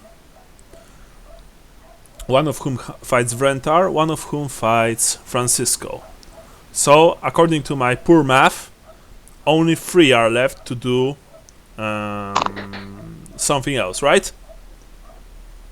Sounds right. That sounds right. Okay. So, one of them will attack the Hunter. Actually, I mean, Hunter 1-5, it will be Hunter. No, it will be the Hunters and me. Excellent. And 2 will go towards... One will go towards you, Francisco, and one will go towards you, Vrentar. That said, they will not charge, they will simply advance and attack. Because you are fighting their comrades, and they treat you as the current biggest enemies in the room. So, let's go from left to right. Vrentar, you are fighting one of your opponents, and fortunately you are quick-witted enough to realize that you will fight another one very quickly. You are preparing yourself, but first, the Fiend, in strange animal mask resembling a snarling cat, tries to skewer you with his blade. He delivers a flurry of blows towards you. First, you simply avoid. Second one is a bit more trickier as it goes towards your arm. Are you going to parry or dodge? I'll parry. Okay. Unfortunately not.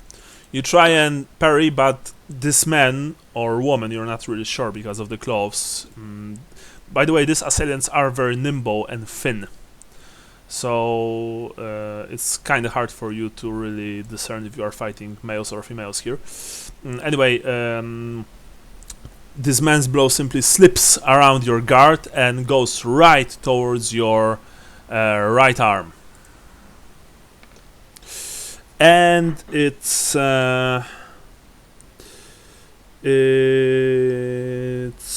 total. Okay, I could soak 8. Okay, yeah, so fortunately it slits off your armor.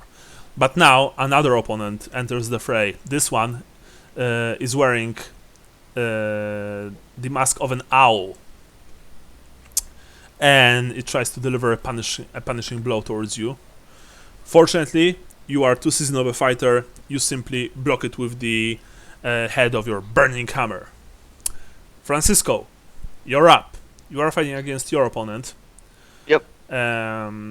He's fast. You are faster, even with your double-handed sword. You are simply too swift for him to handle. And his second blow is even more clumsy than the first one. You see that these men and women are quick, but they are not that well trained. Unfortunately, a man wearing the mask of a dog tries to stab you in the ribs. Perhaps in the ribs? No, he tried to go for your legs, but you simply jumped away. That was it. That was the opponents. Now remove one more cultist and one more masked assailant from the equation. So I guess that there are only how many cultists now? 3 cultists and 5 minions. 10 total, including those fighting you. Okay. Yeah, there were 12 of them, and 2 of them died. Okay. Yeah. And now we have Otto. Otto, right, you are really angry.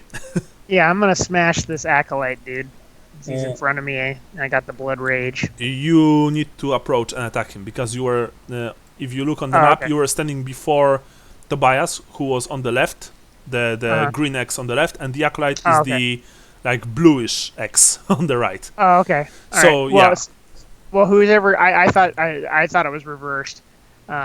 So I thought Tobias was already over. So I mean, I'll hit whoever is next to me. All right. So you are approaching the man on the in front of you. You are raising your sword and you are trying to deliver the coup de grace to end this man's miserable existence. Yeah. Roll. All right. Ulrich, give me strength. Oh man, come on. Ulrich is unfortunately. He gave you strength, not agility. You've tried to kill this man, but he croaked, "Your god has no power here!" And now roll d10. Jesus. Let's see what will happen. Oh, there we go. Darn it. Sorry, I have too many windows open. Oh, 8. Okay, let's see. Actually, in this case, in case of these tables, the lower you roll, the worse. So, well, now that I know that, I'll start rolling lower. Yeah. He put up his mace just in time, and your weapon clashed with it to a resounding clang, and the blow was this blow was so strong, and weapon smithing was so hard. That sounded lewd. That you simply jarred your arm. You won't be able to attack next turn because all of your muscles are just, aching. It's almost unbearable, honestly. What's the word? The muscle has been sprained. Sprained, yeah. You've almost Charlie horse. Yeah, you've almost sprained your muscles too much. And now finally we have Vrentar. You are fighting against two evildoers. I'm gonna focus on one of them, the swift attack. Okay. Nice. He tries to block. He parried the blow of from your hammer, just in time with the blade of his long knife. Your second blow, he simply dodged by ducking under it. And now we have new round. Can we take a 5 minute real quick? Yeah. Let's take a 5-minute break. It's a good point to take a break. We'll be back soonish. All right. Okay, cool.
I'm here. I'm here. But Everyone's here? Cool. Okay. So, the new round. Okay, let me just quickly see. is Sean here? Sean? Yeah, I'm here. Yeah. Okay. Okay. Okay, guys. And I remembered to unmute this time.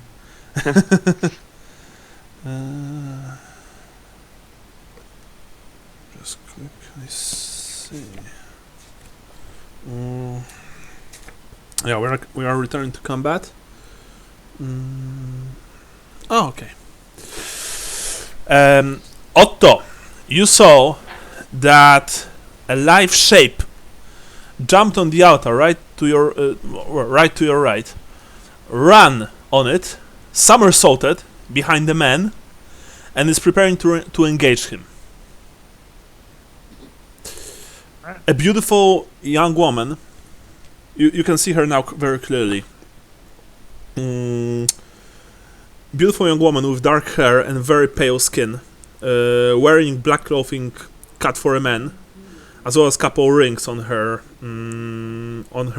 fingers, and a coil of rope and grapple slung over her shoulder, is aiming her sword and main gauge at the cult acolyte's back. You know, crying something, "Puppet of the dark gods," as she prepares to finish him off, but not yet. Apparently you have an ally of sorts. So that was for her. Now there's no Snorri, but and Tobias is also through the hole, went through the hole in the wall, so he's also out. So I guess we have a hunter who is attacking his enemy. Okay, the enemy will try but to no avail, unfortunately. And after that, who we have? Who's after Hunter? Cultists. Yes. Yeah, because you still have 4 rounds of being right before Vrentar, right? Otto?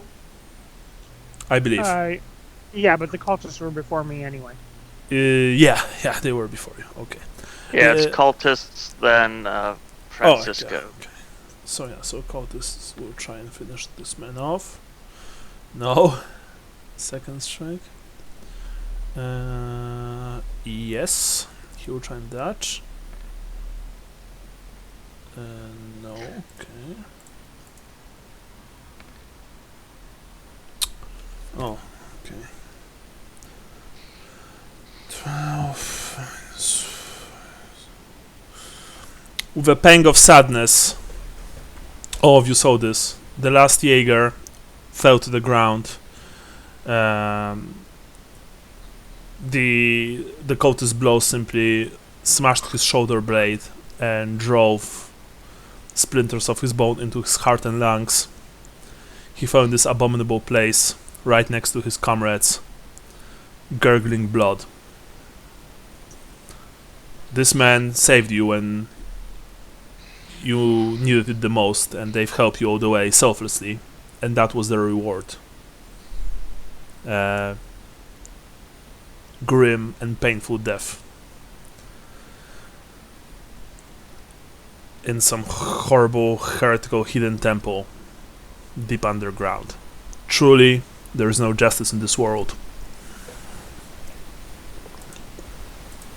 After that, we have the masked man,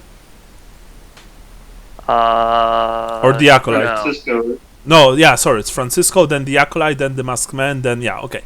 Francisco. Then you are fighting 2 of your opponents. This isn't looking good. Nope. I'm gonna yell, "The boy's getting away!" as I defend myself. Okay. In an attempt to get them to stop the boy who's getting away. Yes. Okay. That is my plan. But how are you going to do this? I am going to swift attack, saving 1 as a parry. Okay. Sorry, so are you standing my ground? Are you going to attack a single opponent or distribute your attacks for 1 each? There's one wounded, correct? So I want to focus on the wounded one. All right, yeah. Your first blow delivered overhead. And unfortunately misses completely. You've destroyed a portion of the cobblestones. And second? No. Minus, that's... No. Almost. The second blow almost connects. But these men in their dark billowing cloaks are just too fast for you. And the cloaks are really disorientating. By the way, you are all very tired. And not because of, just because of your wounds. You've been walking through this hell on earth for the last couple of hours, encountering all sorts of horrors. You are on your last legs, you are on your last reserves of strength, both physical and mental, and this fight is really, really forcing a lot from you. Now, the Acolyte, Otto. Fortunately for you, the man, sees the danger that he's in. You are a dangerous opponent, but the thing, because this woman is not human anymore. She's by the way, she's very young. She's probably in her late teens, maybe early 20s. You're not sure, honestly. This woman is much more dangerous to him than you are. And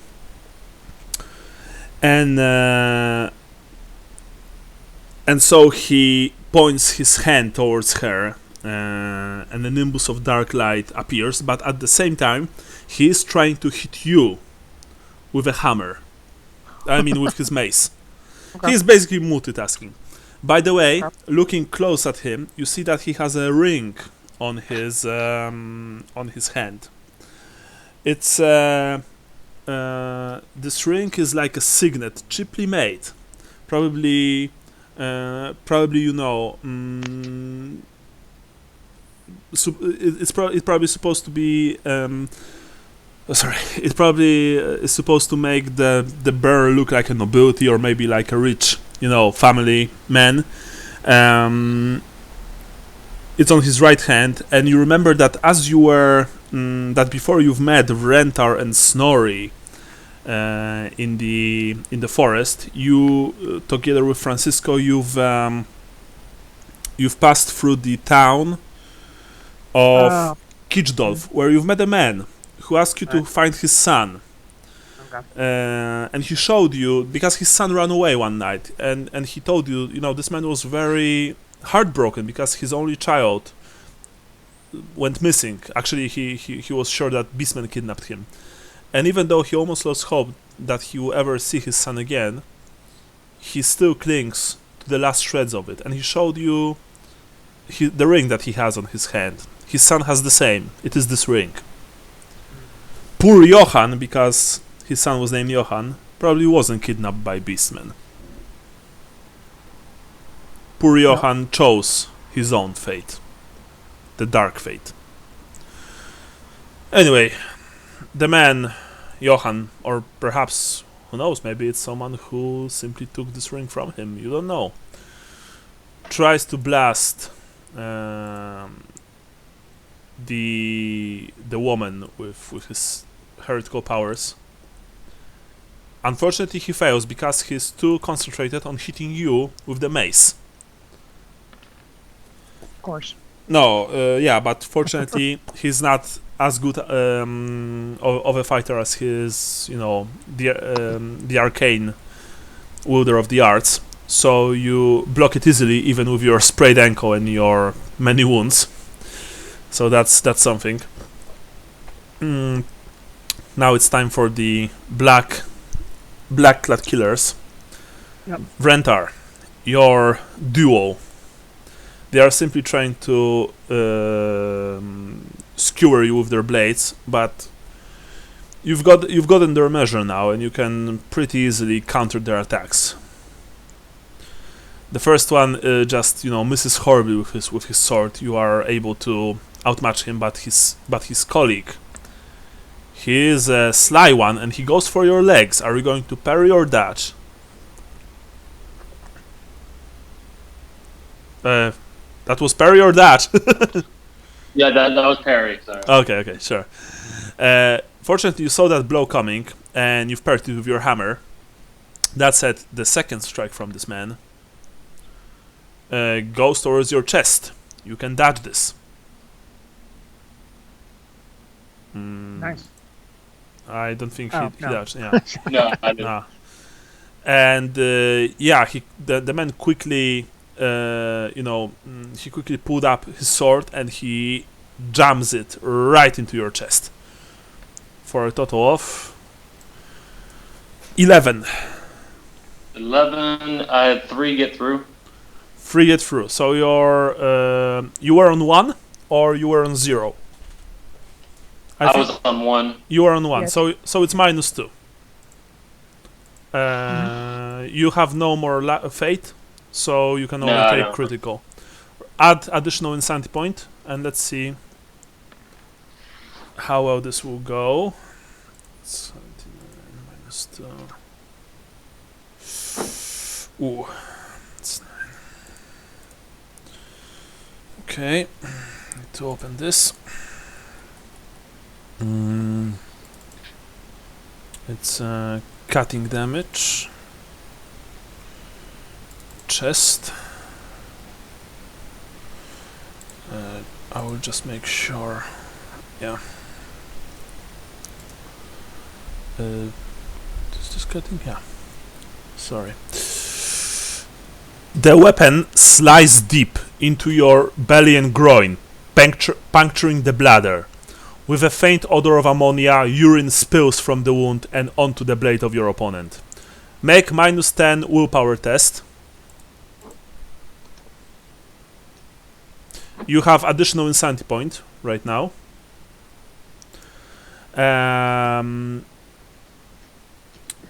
Because you've realized what has happened, you will suffer a penalty of -20% to all actions for the rest of the battle. To all actions, not just to all tests. Fortunately, urine is more or less sterile, meaning that you only have to pass an appropriate test after the battle to avoid contracting a rather nasty infection. And also another test, but that we'll leave these things for after the battle. Right now, the pain is simply horrible. It's just almost too much. It's just too much for you to handle. Blood mixed with urine flows from from the wound in your belly, and you are screaming in agony, and you guys all hear it. Even the golden light from your hammer seemed to dim a bit. So that was you, but you are still standing, so that's good. And now we have Francisco. Francisco, you've clearly heard Vrentar's yell of agony, but you are too busy with your 2 opponents. And they are also just trying to murder the shit out of you. That said, the first one's blow, missed your arm just by inches, but his second strike is even worse. These men and women are jokes, pushovers. But there's his comrade. And his comrade goes for your legs. Are you going to parry or dodge? I'm gonna dodge my first go. Mm-hmm. Okay. Nice. Success. You've jumped away. You are too good for this, and the second strike goes towards your arm. Are you going to? Well, I mean, you are going I to guess I'll parry. have to parry. Yeah. Oh, thank Christ. Without any problems, you've simply clashed your blade with your opponent's long slender sword. You are better than them, than they are, and now we have Otto. Otto, you are standing in front of 2 abominations. Mm-hmm. And the holiest child of them all just disappeared in the hole in the wall. Mm-hmm. You don't have much time. What are you going to do? I'm gonna chop the acolyte. Okay. Multiple attacks? Yes. Okay, go for it. Okay, I'm gonna say, I'm gonna bring your head to your father and show him what a disgrace you are. Oh, that was good. That was fucking awesome. Yeah, and you are delivering a blow towards his torso, but still, the man desperately tries to dodge your strike. And he fails. Roll to d10. Sweet. Let's murder. Fuck this guy. Okay, a 5, and let's go for 10, please. 6. So that would be 11. 11 total. Okay. Now, something happened when you strike the man. You've opened a huge gash on his chest. By the way, you've... you were surprised to notice that his flesh is essentially iron hard, but you managed to open a huge gash on it nonetheless for 11 total, right? Yes. And a swarm of biting insects flew from it in all directions. I am going to roll now. Wait a second.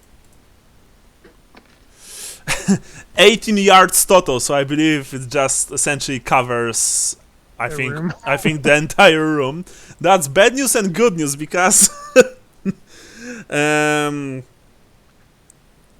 no, actually, sorry. This didn't happen yet. My bad. It would happen only after he would be killed. It actually just stung. It just sprayed you. It just the bugs emerged from his wound, but they emerged angrily, biting you.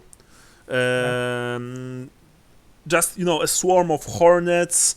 Dark flies, beetles and such are trying to sting you to death. Roll agility.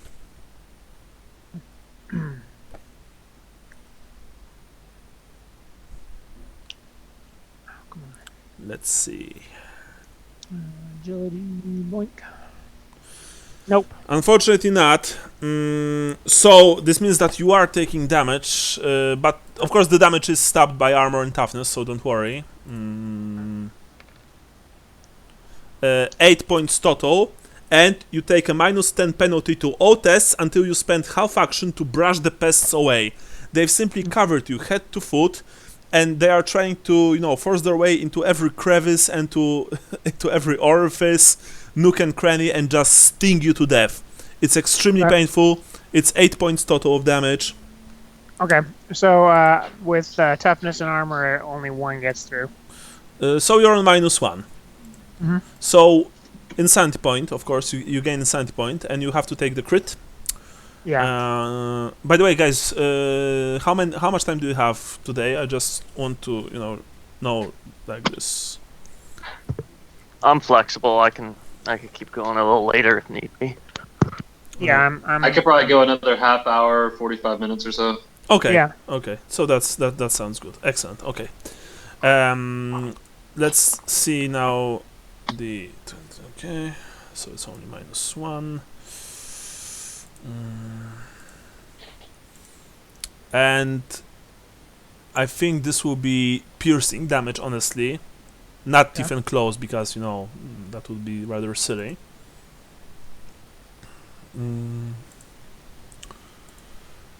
-1, and I wrote... so it's 3, okay. And, yeah, by the way, I need to roll where you've been hit with that. Without changing, of course, the roll, so it's 50, so it's your arm, so it's your right arm.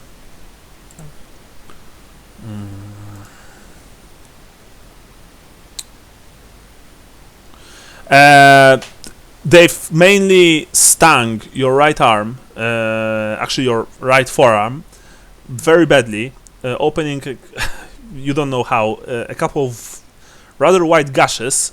And until the end of your next turn, you will suffer a penalty of -20% to your weapon skill. Okay.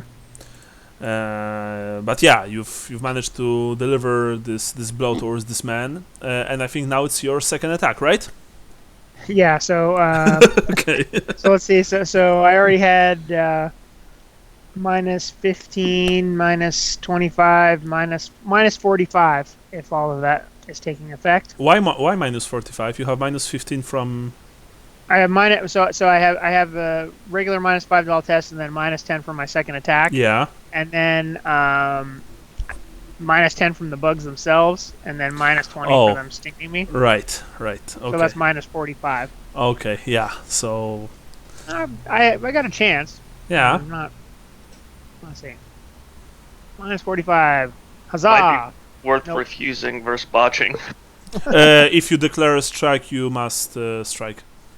Yeah. By the way, we forgot that you weren't supposed to attack this turn, but for for continuation's sake, we can go with it. Oh. I mean, you did manage to hurt the guy, so unless you don't want to, Sean. If you don't want to, we can take it back. Well, I mean, I think in fairness, since I wasn't allowed to attack this turn, I think I have to take it back. Okay. Yeah. Sure. So let's do a rewind, and you are just preparing yourself to attack. I guess this that means I don't get the minus 10 and the minus 20 either. Then no, right? No, as well as the insanity point.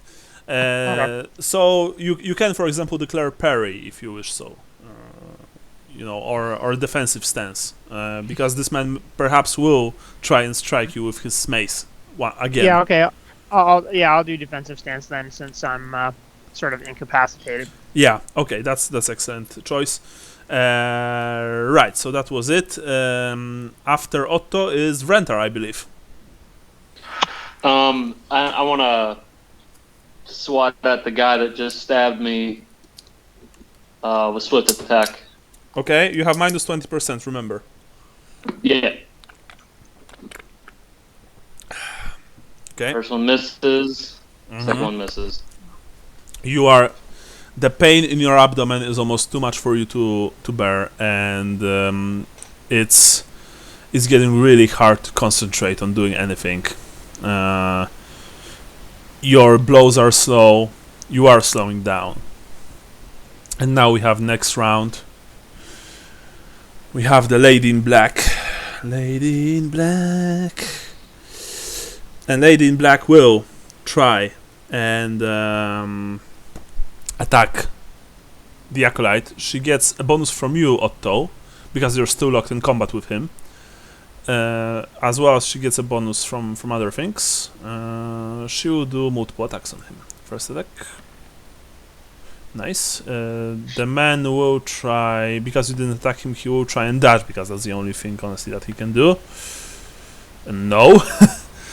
And now let me just quickly see how much strength does she have.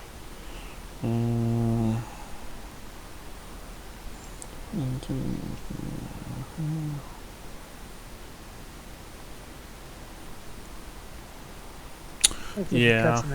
By the way, I need to roll for his unsettling, just for future references. Just you're not rolling yet, Otto. You're not fighting with her. If you will, then you will roll. But come on, roll them dice.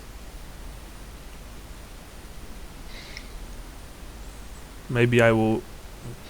Okay. There you go. Something happened. So he has additional minuses to his rolls. Right. So she struck him. Ooh. Bam. Yeah, but I think that's 15. Unfortunately, he wasn't hit before. If you would left that, he would be dead now. Oh well. But he wasn't hit before. You saw that the woman delivered a punishing blow to this man's back, and as I've described before, a swarm of insects. I mean, he yelled in pain, and a swarm of insects emerged from his wound and flew towards her. She tries frantically to dodge them, and she failed by 1. Wow. She failed by 1. Okay, so in that case, let's see where she gets it. Okay, and it's D10 plus 1.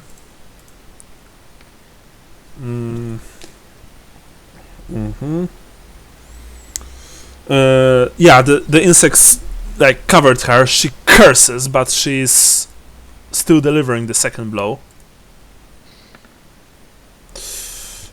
Unfortunately, her second blow, because of the insects, went too wide. The man is laughing hysterically. He's just, he's just insane. Oh, for awesomeness' sake, let's say that you did said to him that you will deliver his head to his father.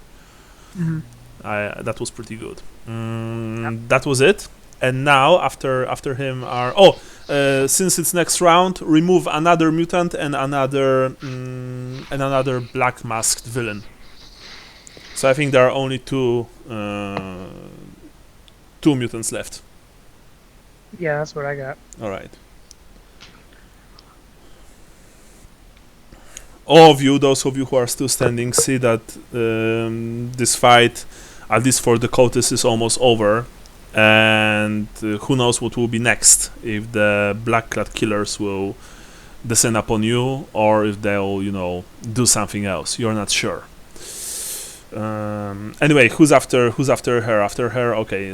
Tobias is not here. Snorri is no longer here. Cultists, Hunter is dead. Yeah, cultists. Yeah, Cultists are doing their own thing. Those of them who are still alive, I think only one of them is still alive, or maybe two.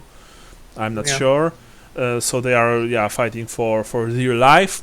So after that, I believe we have Francisco. Yep. Yes. Francisco, you can read the flow of battle, and this doesn't look good, even though you are almost out of the vile followers of this horrible diseased deity.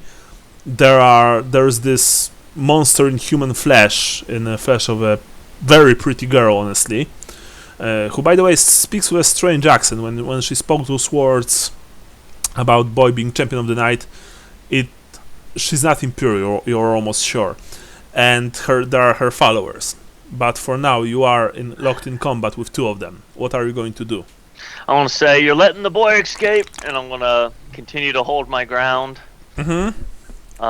Again, I want to reserve one attack. I want to do swift attack, reserving one as a parry. Mm-hmm. So first attack, add the wounded one. Okay. They're both going to be add the wounded one. Okay. Suspense. I clicked the button. Success. He's desperately trying to stab your blow with his dagger. Fails. 2d10, please. Alright.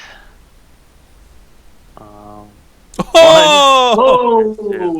Alright. Roll weapon skill. Again. Basic.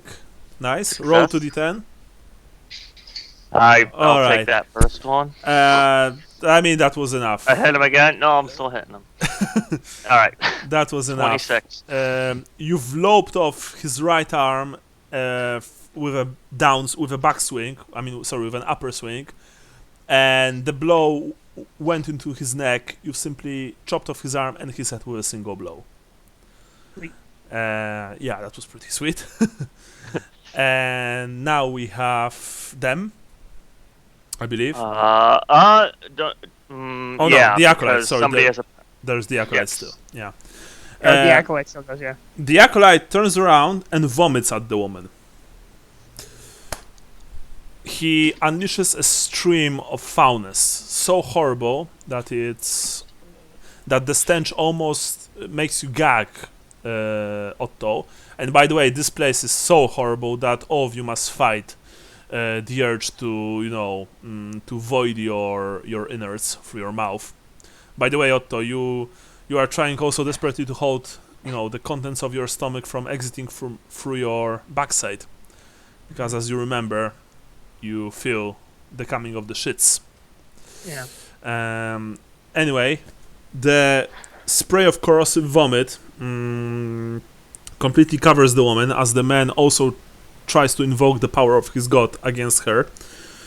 That said, she does try to avoid this attack and manages to do so, but the power that this man wields is something altogether different, and he manages to strike her with the blow. It goes right towards her arm. A bolt of black lightning emerges from his outstretched hand and slams into her.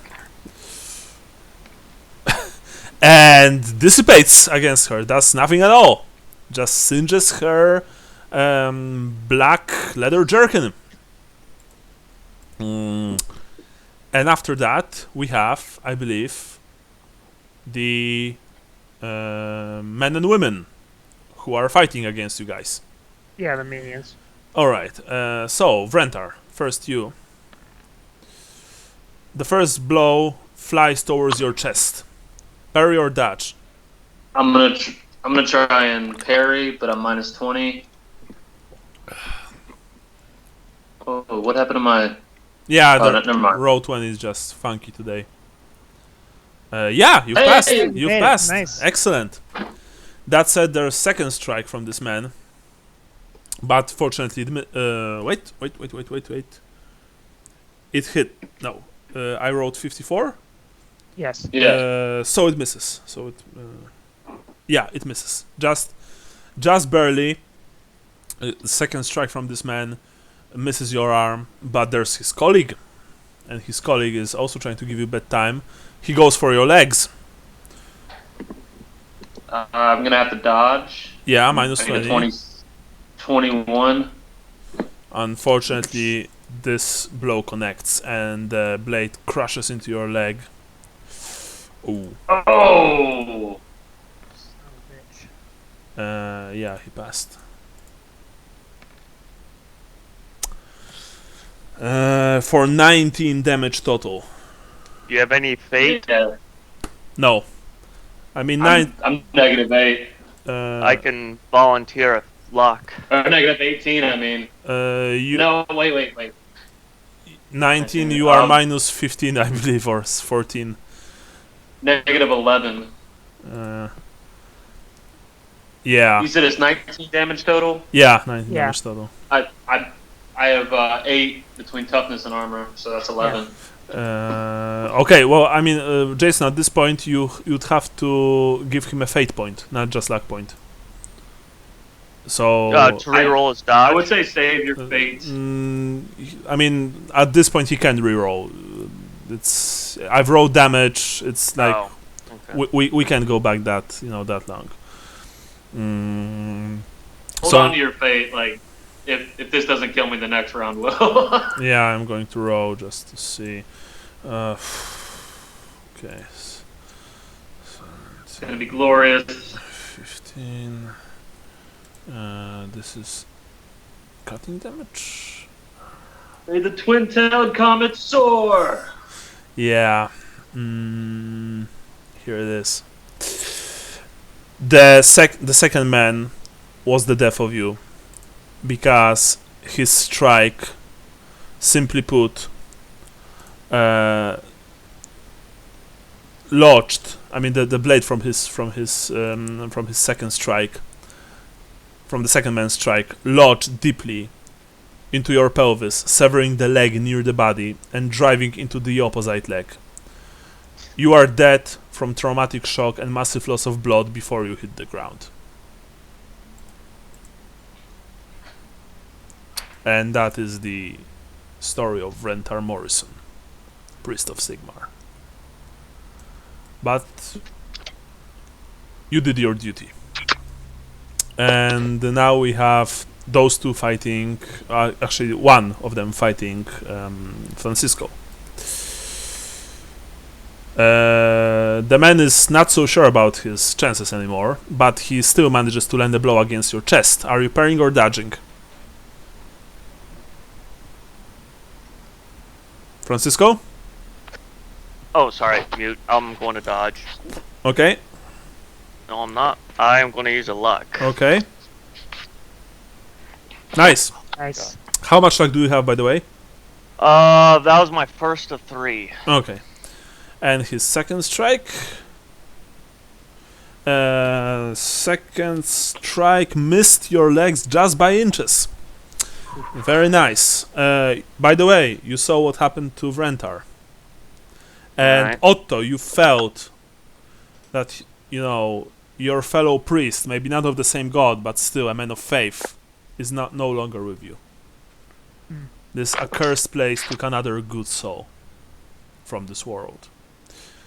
And And now it's your turn.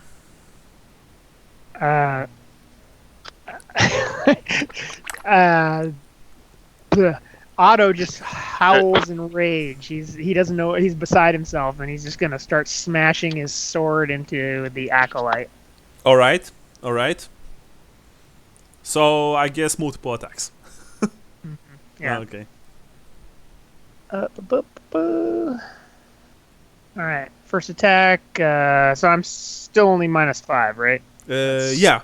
Yeah, because we didn't. All that other stuff didn't happen. Now, since there's multiple attackers attacking his target, you have +10, so you Okay. have +5. +5. Okay. Zoop. Nice. Nice. Didn't need it. But his turn went, so he can try and dodge this. Mhm.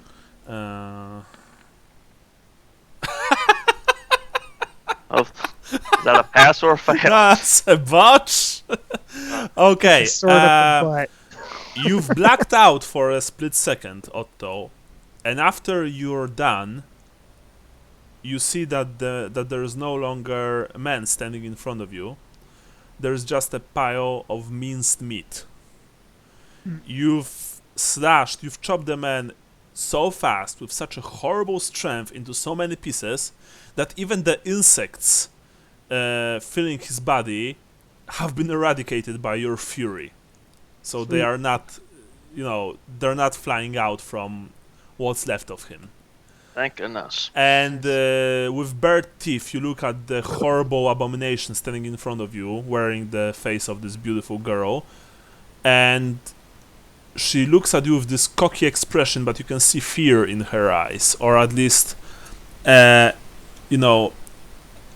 little slight glimmer of fear. Yeah. So that was that. Vrentar is no longer here. So it's her turn. Yeah. She yells, "The boy and priest have escaped! Retreat! Retreat!" And she simply jumps on the altar and runs as fast as possible, and she runs inhumanly fast towards the exit of the temple. Which one? The back? The way they came? The one they came. She simply moves away while still, swatting at the insects covering her body. So now we have Francisco. Oh, by the way, the last mutants were felled by the masked hoodlums, as well as another one of them died. The mutants went gently into that night. They took some of their opponents with them. So now we have you, Francisco. You have your single opponent. Is is he retreating? He prepares to retreat. Yes. Okay, so it's not like striking a fleeing foe. Not yet. Not yet. All right, I want to continue with kind of the guarded stance and just do 2 attacks and save 1 for a dodge or a parry. Okay. So first attack. Nice. The man prepares to disengage from you, but you are still managed to land a blow on him. He desperately tries to avoid death. He fails. Roll 2d10. 2 and a 1. Unfortunately, your first blow, it hurt him. It opened a large gash on his arm. But who knows? Maybe your second blow will suffice. All right. Let's see. -10. Still a hit. Yeah, this time he tries to just, dance away from you. And you've bisected the man from left to right. He fell to the ground. The two bottoms, the two halves of him essentially fell to the ground. The innards from his top bottom hit the ground first. So that was it. But unfortunately that was the last kill that you've made, because the masked men simply followed their mistress through the entrance through which you came to this horrible plague temple, and they are running. And honestly, Francisco and Otto, you are too wary and too dead tired to follow them. I mean, you can if you wish so. I can force you to. But it's at this point that you will begin to get modifiers to your stats. So we are out of combat. We are exiting initiative order. If you wish to follow your pursuers, who are, by the way, pretty fast for humans, tell me so. If not... No, Francisco is Yeah. still holding his sword at the ready, just kind of waiting for the next person. So Otto says, Francisco, we must follow the boy. What? We must follow the boy through this hole. I kind of relax my shoulders and assess the situation and say a prayer of Mitra and to Sigmar as I see the corpse of Vrenthar. Yeah. You also see poor Snorri laying dead. He looks like a mutilated piece of meat. I do a symbol of the hammer as it's foreign to me, but I try it and then I You also see that all of the hunters are indeed dead. They've at least fell right next to each other, brothers to the end.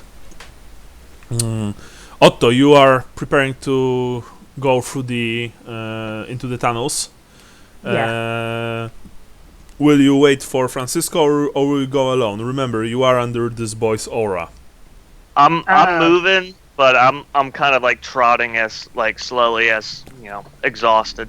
Okay. So I'm not moving quick, but I'm heading that way. Okay. Otto is in a frenzy from the battle, and he is fixated on getting the boy now and crushing these heretics. All right. You are entering the tunnels. The tunnels have been dug into the earth. You quickly, as you can see on the map, guys, they go left or right. You don't really know which way Tobias went. By the way, do you have any source of light? Probably not. All right, so let's just say that you've snatched. You should have a petty magic spell, though, Otto. Francisco would have definitely grabbed something. Yeah, let's just say that in a hurry. Yeah, let's just say that you've grabbed, a few torches from the bodies of the Jaegers. So you grab the torches and you follow inside. Do any of you have follow trail? No, I don't think so. I don't think I do. Give me 1 second to scan. Nope. I do not. Yeah. I do not either. Yeah. By the way, Otto, as you stepped over the remains of the acolyte, you once again saw the ring still attached to this man's finger, chopped off finger. Mm-hmm. Yeah, sad reminder of what can happen to almost anyone in this world who is willing to lay down, to lay his guard down and to accept the dark gods into his heart. Mm-hmm. You enter the tunnels. It's a maze. It's literally a maze of tunnels. You don't know where they go, but you do try and find the boy and his captor.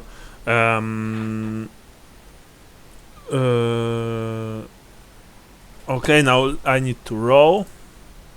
Okay. Come on, roll. Don't be like that. Unfortunately, after quite a trek through the tunnels, which were claustrophobic, dark, narrow at one point and wide at the other, and they felt like they were going for like there's no end to them, like they're just going and going and going and they will go forever. You reach the surface in somewhere outside in the forest.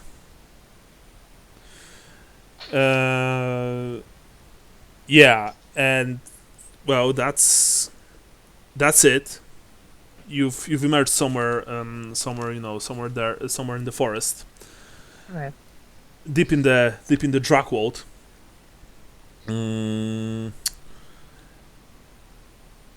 And really, there's no telling where exactly you are.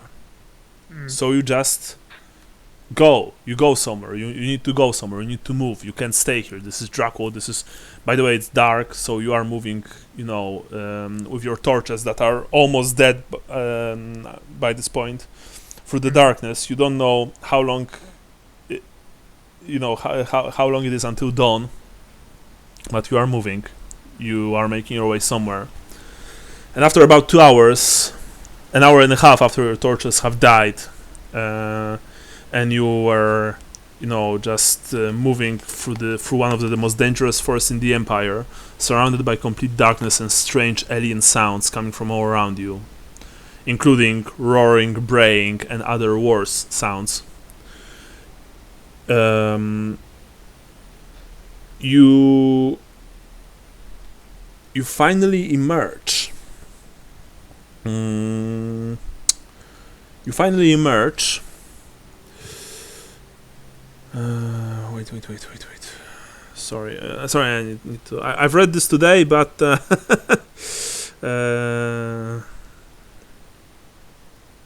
oh yeah. Here it is. You emerge from the forest, and I'm going to read to you what you see. Standing on a small bluff at the forest's edge, you can see a chaotic jumble of tents, campsites, and ditches below your lofty position. The sprawling mass of humanity is arranged in a half-mile-wide semicircle around the broken walls of once mighty city, and all of you know which city this is. Even though you were never here, you've heard tales. You saw, you saw paintings. Perhaps you might even saw this on few coins which came from Ostland. This is Wolfenburg, the capital of Ostland, where the ruins of this famous city still send tendrils of smoke into the air from the few souls that still live here. Rising above the encampment is a sea of banners, snapping in the chill breeze, and beneath them, tent awnings droop miserably, beggared men and women wander aimlessly, and carrion crows circle overhead. A sudden gust of wind carries with it the stench of the unwashed, of open sewers and death. It also brings the low background murmur only a large crowd can generate, punctuated every now and then by the screams of the sick or the religious litanies of the pious. As you scan the crowded mass below, you spot an enclosure encapsulating a gaggle of stained tents. The camp has been erected against a length of the city walls that seems to have escaped the destruction. The interior of this enclosure is busy with figures constantly moving to and fro, and flying from a wooden mast attached to the largest tent is the banner of the child. You've made it. You've returned to the crusade of the child. Well, actually, you didn't return. You are encountering for the first time. And to your eyes, it is horrible and wondrous at the same time. Perhaps you have a slim glimmer of hope that perhaps Karl, Sigma Reborn, escaped his foul kidnapper and made his way here, to this place. Oh, and by the way, like I said, you've emerged almost suddenly from between the trees by dawn's first light, and you saw this.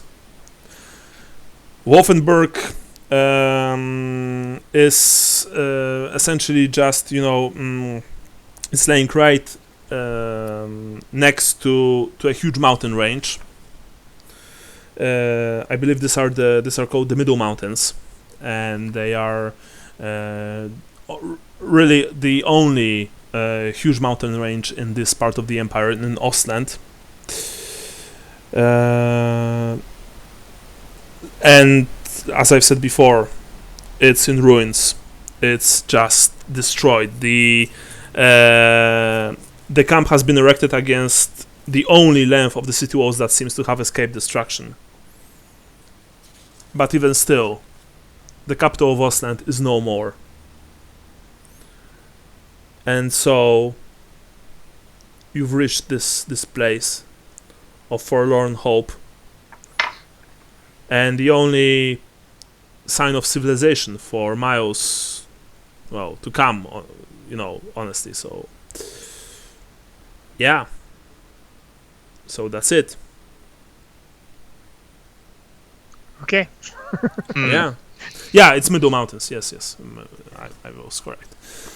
Also, a few things happened, and right before we end the game, I will need a few things from you guys. I mean, from Otto and from Francisco. Otto, you've started shitting yourself, unfortunately. Okay. With blood. You have minus 10% to all statistics for now. You've also noticed that you've developed some kind of rash, of a brown rash on your hands and chest, and you can feel them. You can feel it, emerging on your face. You can see that, Francisco, by the way. Yeah, and you are constantly scratching yourself, Otto, because it's really fucking irritating. Which means that you have additional minus 20% to all fellowship tests, and after this thing will end, you have to make some rolls. Now, what was the shitting blood? What was the modifier from that? Minus 10% to all statistics. And now I also need to check quickly one more thing, and we'll be ending very shortly, so don't worry, guys. Yeah, here it is. Oh, come on. Thank you. It should be somewhere here. Here? No. Oh yeah, here it is. Francisco. Yes.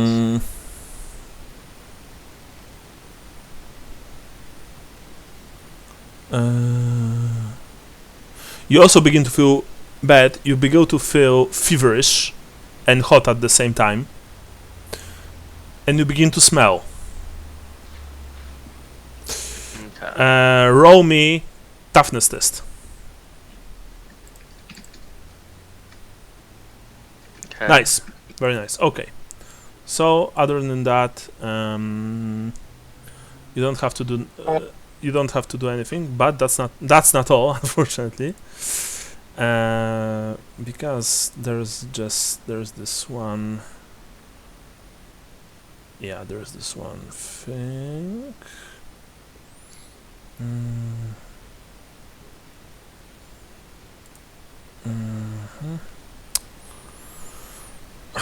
Sorry, guys. I'm tired, and this is just. I have a lot of windows, so excuse me for that. It's alright. Otto, you also feel. You also begin to feel the first signs of fever and shivers, and as you begin to feel them, your diarrhea gets worse. Roll me. Toughness test. Okay. So that's already with a minus 10, right? Yeah. Keep me in suspense, why don't you? Rolling the dice. Rolling. Yeah, there you go. So we're in There's Wolfenburg outside of the Draken Forest. Yeah. Oh, 69. All right. Yeah. Why are you asking, Jason? Yeah, it's outside. I was just looking at a map, and the map might not be accurate. Perhaps the Dracould changed into some other forest, but Dracould is so huge that it encompasses a couple of provinces. All right, Sean. What this means, and I'll need you to know this. That you, all of your main characteristics are on -5. You lose 5 points from all your main characteristics. Okay, so permanent loss. Yeah, and now, Jason, again, roll for this. Roll for toughness again. All right. Suspense. I click the button. Waiting.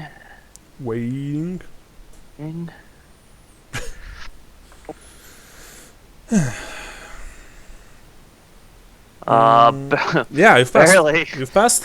Very nice. Yeah. That's not all when it comes to rolling. Wait. Well, away. Yeah. There's more. There's more. No, just yeah. So now we go to Otto and Francisco. Yeah. So Otto, make me plus 20 toughness test, but with your current modifiers. Okay. So You have -5, and you so have plus minus. Yeah. So plus 10 total. Plus 10 toughness test. Yeah. No. All right, Jason. Do you want to spend luck for Sean? Well, I have 2 left, Mm. so I will let Sean have one for sure. Okay, Sean. All right. I'll try again.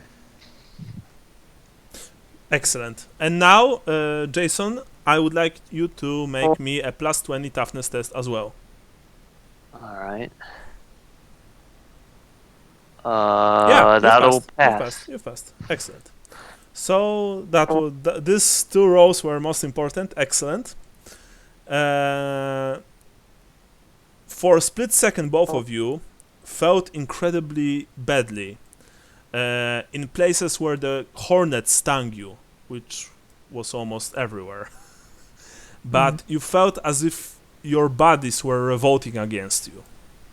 But only for a split second, and it all calmed down after that. I guess that you take the rough trail leading down from the bluff and leading towards the Crusade of the Child, wondering what you might find there. Remember, you don't have any water, you don't have any food, you are all wounded and sick. You are on your last legs, you're just hoping that you'll be able to reach this place before you, expire. Mm-hmm. But if you manage to do so, we shall find out next time, because we are now ending this. And we finished chapter 5 of the campaign. We are starting chapter 6, which is titled Heralds of a New Dawn. By the way, chapter 5 was called Metamorphosis of Villa Hahn. Just a quick trivia. So now I'm going to give you points. We shall make it pretty easy one. Since this session was pretty hard, but also you didn't really had any chance to roleplay, I am going to give each of you 100 points. So a whole free, a whole one advancement, and you are going to get points for the chapter. Brian, I would like you to note, because this is important. So all of you get 15 points. For hiring Devin to be your guide. Okay. All of you get 5 points for surviving the Dracwold. Who agreed to find Johan? Actually, all of you agreed to find Johan, I believe. So all of you get 10 points. You did reveal the death of the Smith's family to him, I believe. Yeah. By the way, the man hung himself next day. Just so you Yeah. know. So you don't get 15 points for that. Okay. You didn't really learn any key clues in Kichdorf. Well, actually, sorry, you did. You did learn about Villa Hahn and about the son, Ruprecht, and his family. So you get 10 points for that. All of you get 15 points for exploring the Vorman house, where you've lost Dieter and Leopold. You didn't defeat the Cultists there, unfortunately. They've won, so you don't get 25 points. You did found Sigil of Flies, and I believe that Otto took the sigil, so he gets 25 points. Only Otto. Okay. You did save Gregor Schlossberger, so all of you get 15 points. 15. 15. You didn't destroy the little girl. Gregor did that. For that you would get 20 points. Just so you know. You did, however, manage to destroy the spawn. For which... who killed the spawn, by the way? What's the spawn? The monster in the little girl's bedroom. Oh, I don't remember. who everybody fought. Okay, so let's say that everybody gets 25 points. I don't remember who got the killing blow. Yeah. Unless it was the hunters. Yeah. I almost want to say it was Andy's character. Well, like I said, all of you get 25 points. You've navigated the maze, but fortunately or unfortunately, you've used the sigil, so you don't get 25 points for navigating it without the sigil. That would be more interesting, but you know. Who silenced the crazy man in the cage? I think it was Snorri. Was it Snorri or was it Otto? Or I think it might have been Otto. Otto, yeah, Otto, you were. So you get 10 points. Okay. So what was the one before that? Sorry. Before the crazy man? 25. It was 25 for destroying the spawn. Yeah, for destroying the spawn. Okay. Like, there are a lot of things that I would like to tell you about this chapter, but I can't really because there would be spoilers. Alright. Just so you know. Yeah. So you didn't really defeat the cultists, unfortunately, in the temple. No. You didn't kill Ruprecht. You didn't defeat the undead and her minions, and you didn't manage to save Karl. So that's it for the points for today. Yeah, next... okay, so next time we are starting chapter 6. Now, Bran, you need to go in a second, I know. So let's make this opportunity and discuss what do we want to do next, if we want to do anything at all. I am open for interpretations. I have a lot of time on my hands right now, and I would like for us to continue our meetings naturally, because I think that's, well, at least for me, it's healthy. You know. Yeah. Takes my mind off this whole COVID thing, which is not pretty at all. Can we continue with this? I'm fine with that, and Andy also said that he is fine with that. That said, do you guys want to continue with this? I could do either way. Like, if you wanted to do one-offs of something different, I'm good with that. Or we can continue. Maybe if there's something major. Well, I mean, the whole campaign is, you know, with a structured campaign, everything is major. That said, Andy's character, I mean, he doesn't have a new character. So, you know, that's it will sound strange, but this is a plus of sorts, right? Yeah. I had a question about that. You know how when we make a character, we use 75% of our previous character's XP? Yes. So, like, each character will get weaker and weaker and weaker? Unfortunately, right? Yes. Unfortunately, yes. Okay. But, oh, by the way, that said, Otto and Francisco, give yourselves additional fate point. Oh, okay. Because this chapter that you managed to survive, actually, you know, it's more than fair. Okay, so Sean, you're cool with continuing that? Yeah. Okay. Honestly, I think we also should continue with this. We still have, you know, 1/3 of the campaign in front of us, so that's a lot. I perhaps we'll be ending it next year probably. I'm hoping, I'm sure that Andy will join us soon, and he won't mismatch. And from experience, I also know that's probably not that great of an idea to leave a structured campaign for some time and then return to it, because you lose the flow. Mm-hmm. And after 1,000 Thrones, who knows? Maybe we can do for like a one shot of something on something else. That said, we had this discussion I think a few months back, and I believe that most people said that they don't really want to change the system to anything else, because Warhammer is working rather nice here with our group. Mm-hmm. And I'm also opposed to forcefully change the system, because I know how this ends. This ends in people just leaving the group, and I would like to avoid this. We are playing almost for 5 years together, guys. Well, I mean, 5 years with Brian and Andy, and a little bit shorter with you, Sean, and with you, Jason. But still, I'm honestly still pretty impressed that this group is like holding together. Don't take this the wrong way, but online groups are usually rather fragile, and they usually end quickly. And especially since we are we are from different countries, from different time zones. I would like to continue this for probably for as long as we'll be able to, as people will want to play naturally. Yeah. So I think we should just stick to what we are good at and to what we like. Perhaps change, setting at some point, maybe from Empire to Araby or Kislev or Bretonia, to spice things up a bit. I don't know, but that's before us. Lustria. Lustria. Yeah, I would love to. I would love it. Like the colonies. Yeah. That'd be interesting. Or Sudenburg, which is the Southlands Empire colony, in the not Africa. That would also be rather interesting, but that's still in front of us. Okay, guys. So I'm not going to keep you any longer, but we should talk about our next game. According to the calendar, it should be on 17th of May.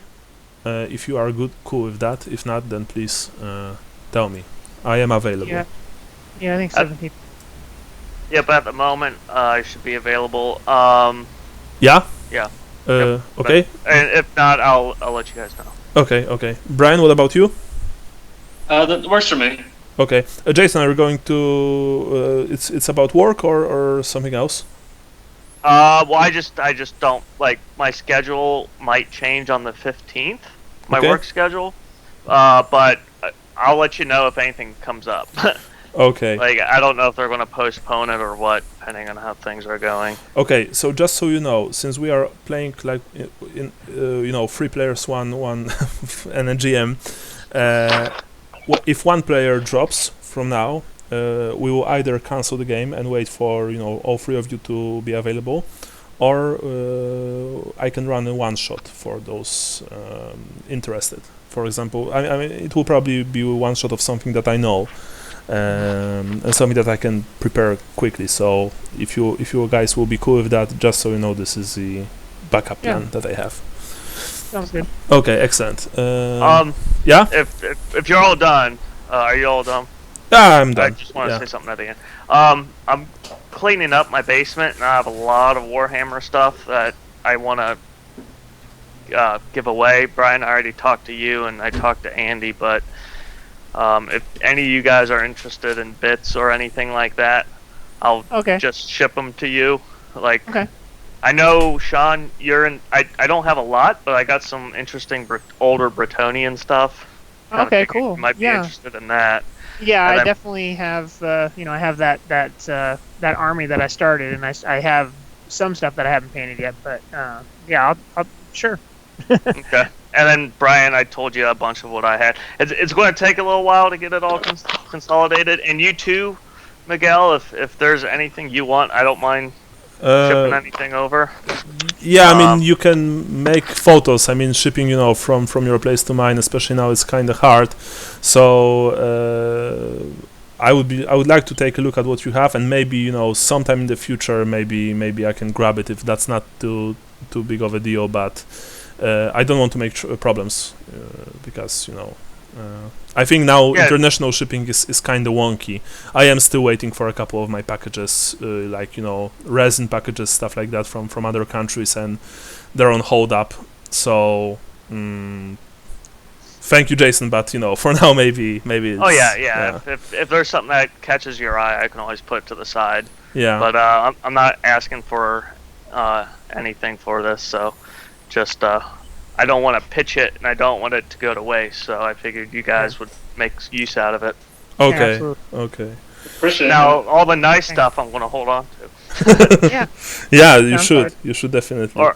But I got a few old metal grail knights that I think you be able to use before me. So, and then Brian, I got a bunch of 40k stuff and stuff still on sprues. But yeah.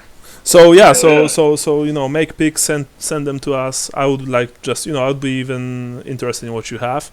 And so far we are ending this. Brian, make yourself a new character, or we can make it together. This time I will be definitely able to help you if you wish. I don't have wedding to plan anymore, so so well, I don't think I'm going to play a spellcaster again. I'm going to play something more dry. So. Yeah, A little more grounded. Yeah, by the way, guys, that's what I wanted to say. Because your characters are great, but this, as you've noticed, this is a very hard campaign, and you are making a very climactic, fluffy characters, which is all good. But I suggest that your next characters make them fluffy, climactic, and tough. That's what I did. Yeah, that's what Jason did, and because it will work for you better in the long run. That's what I'm going to tell Andy when he returns. By the way, I've already told him that 2 weeks ago, and he said that he has something in mind. You can make a very interesting character and also make him more survivable. Just my advice to you, but of course you do what you want. Anyway, I'll see you on 17th. Take care, people, and stay healthy. Thanks, you too. Yeah. Thanks. See you. Bye. See ya.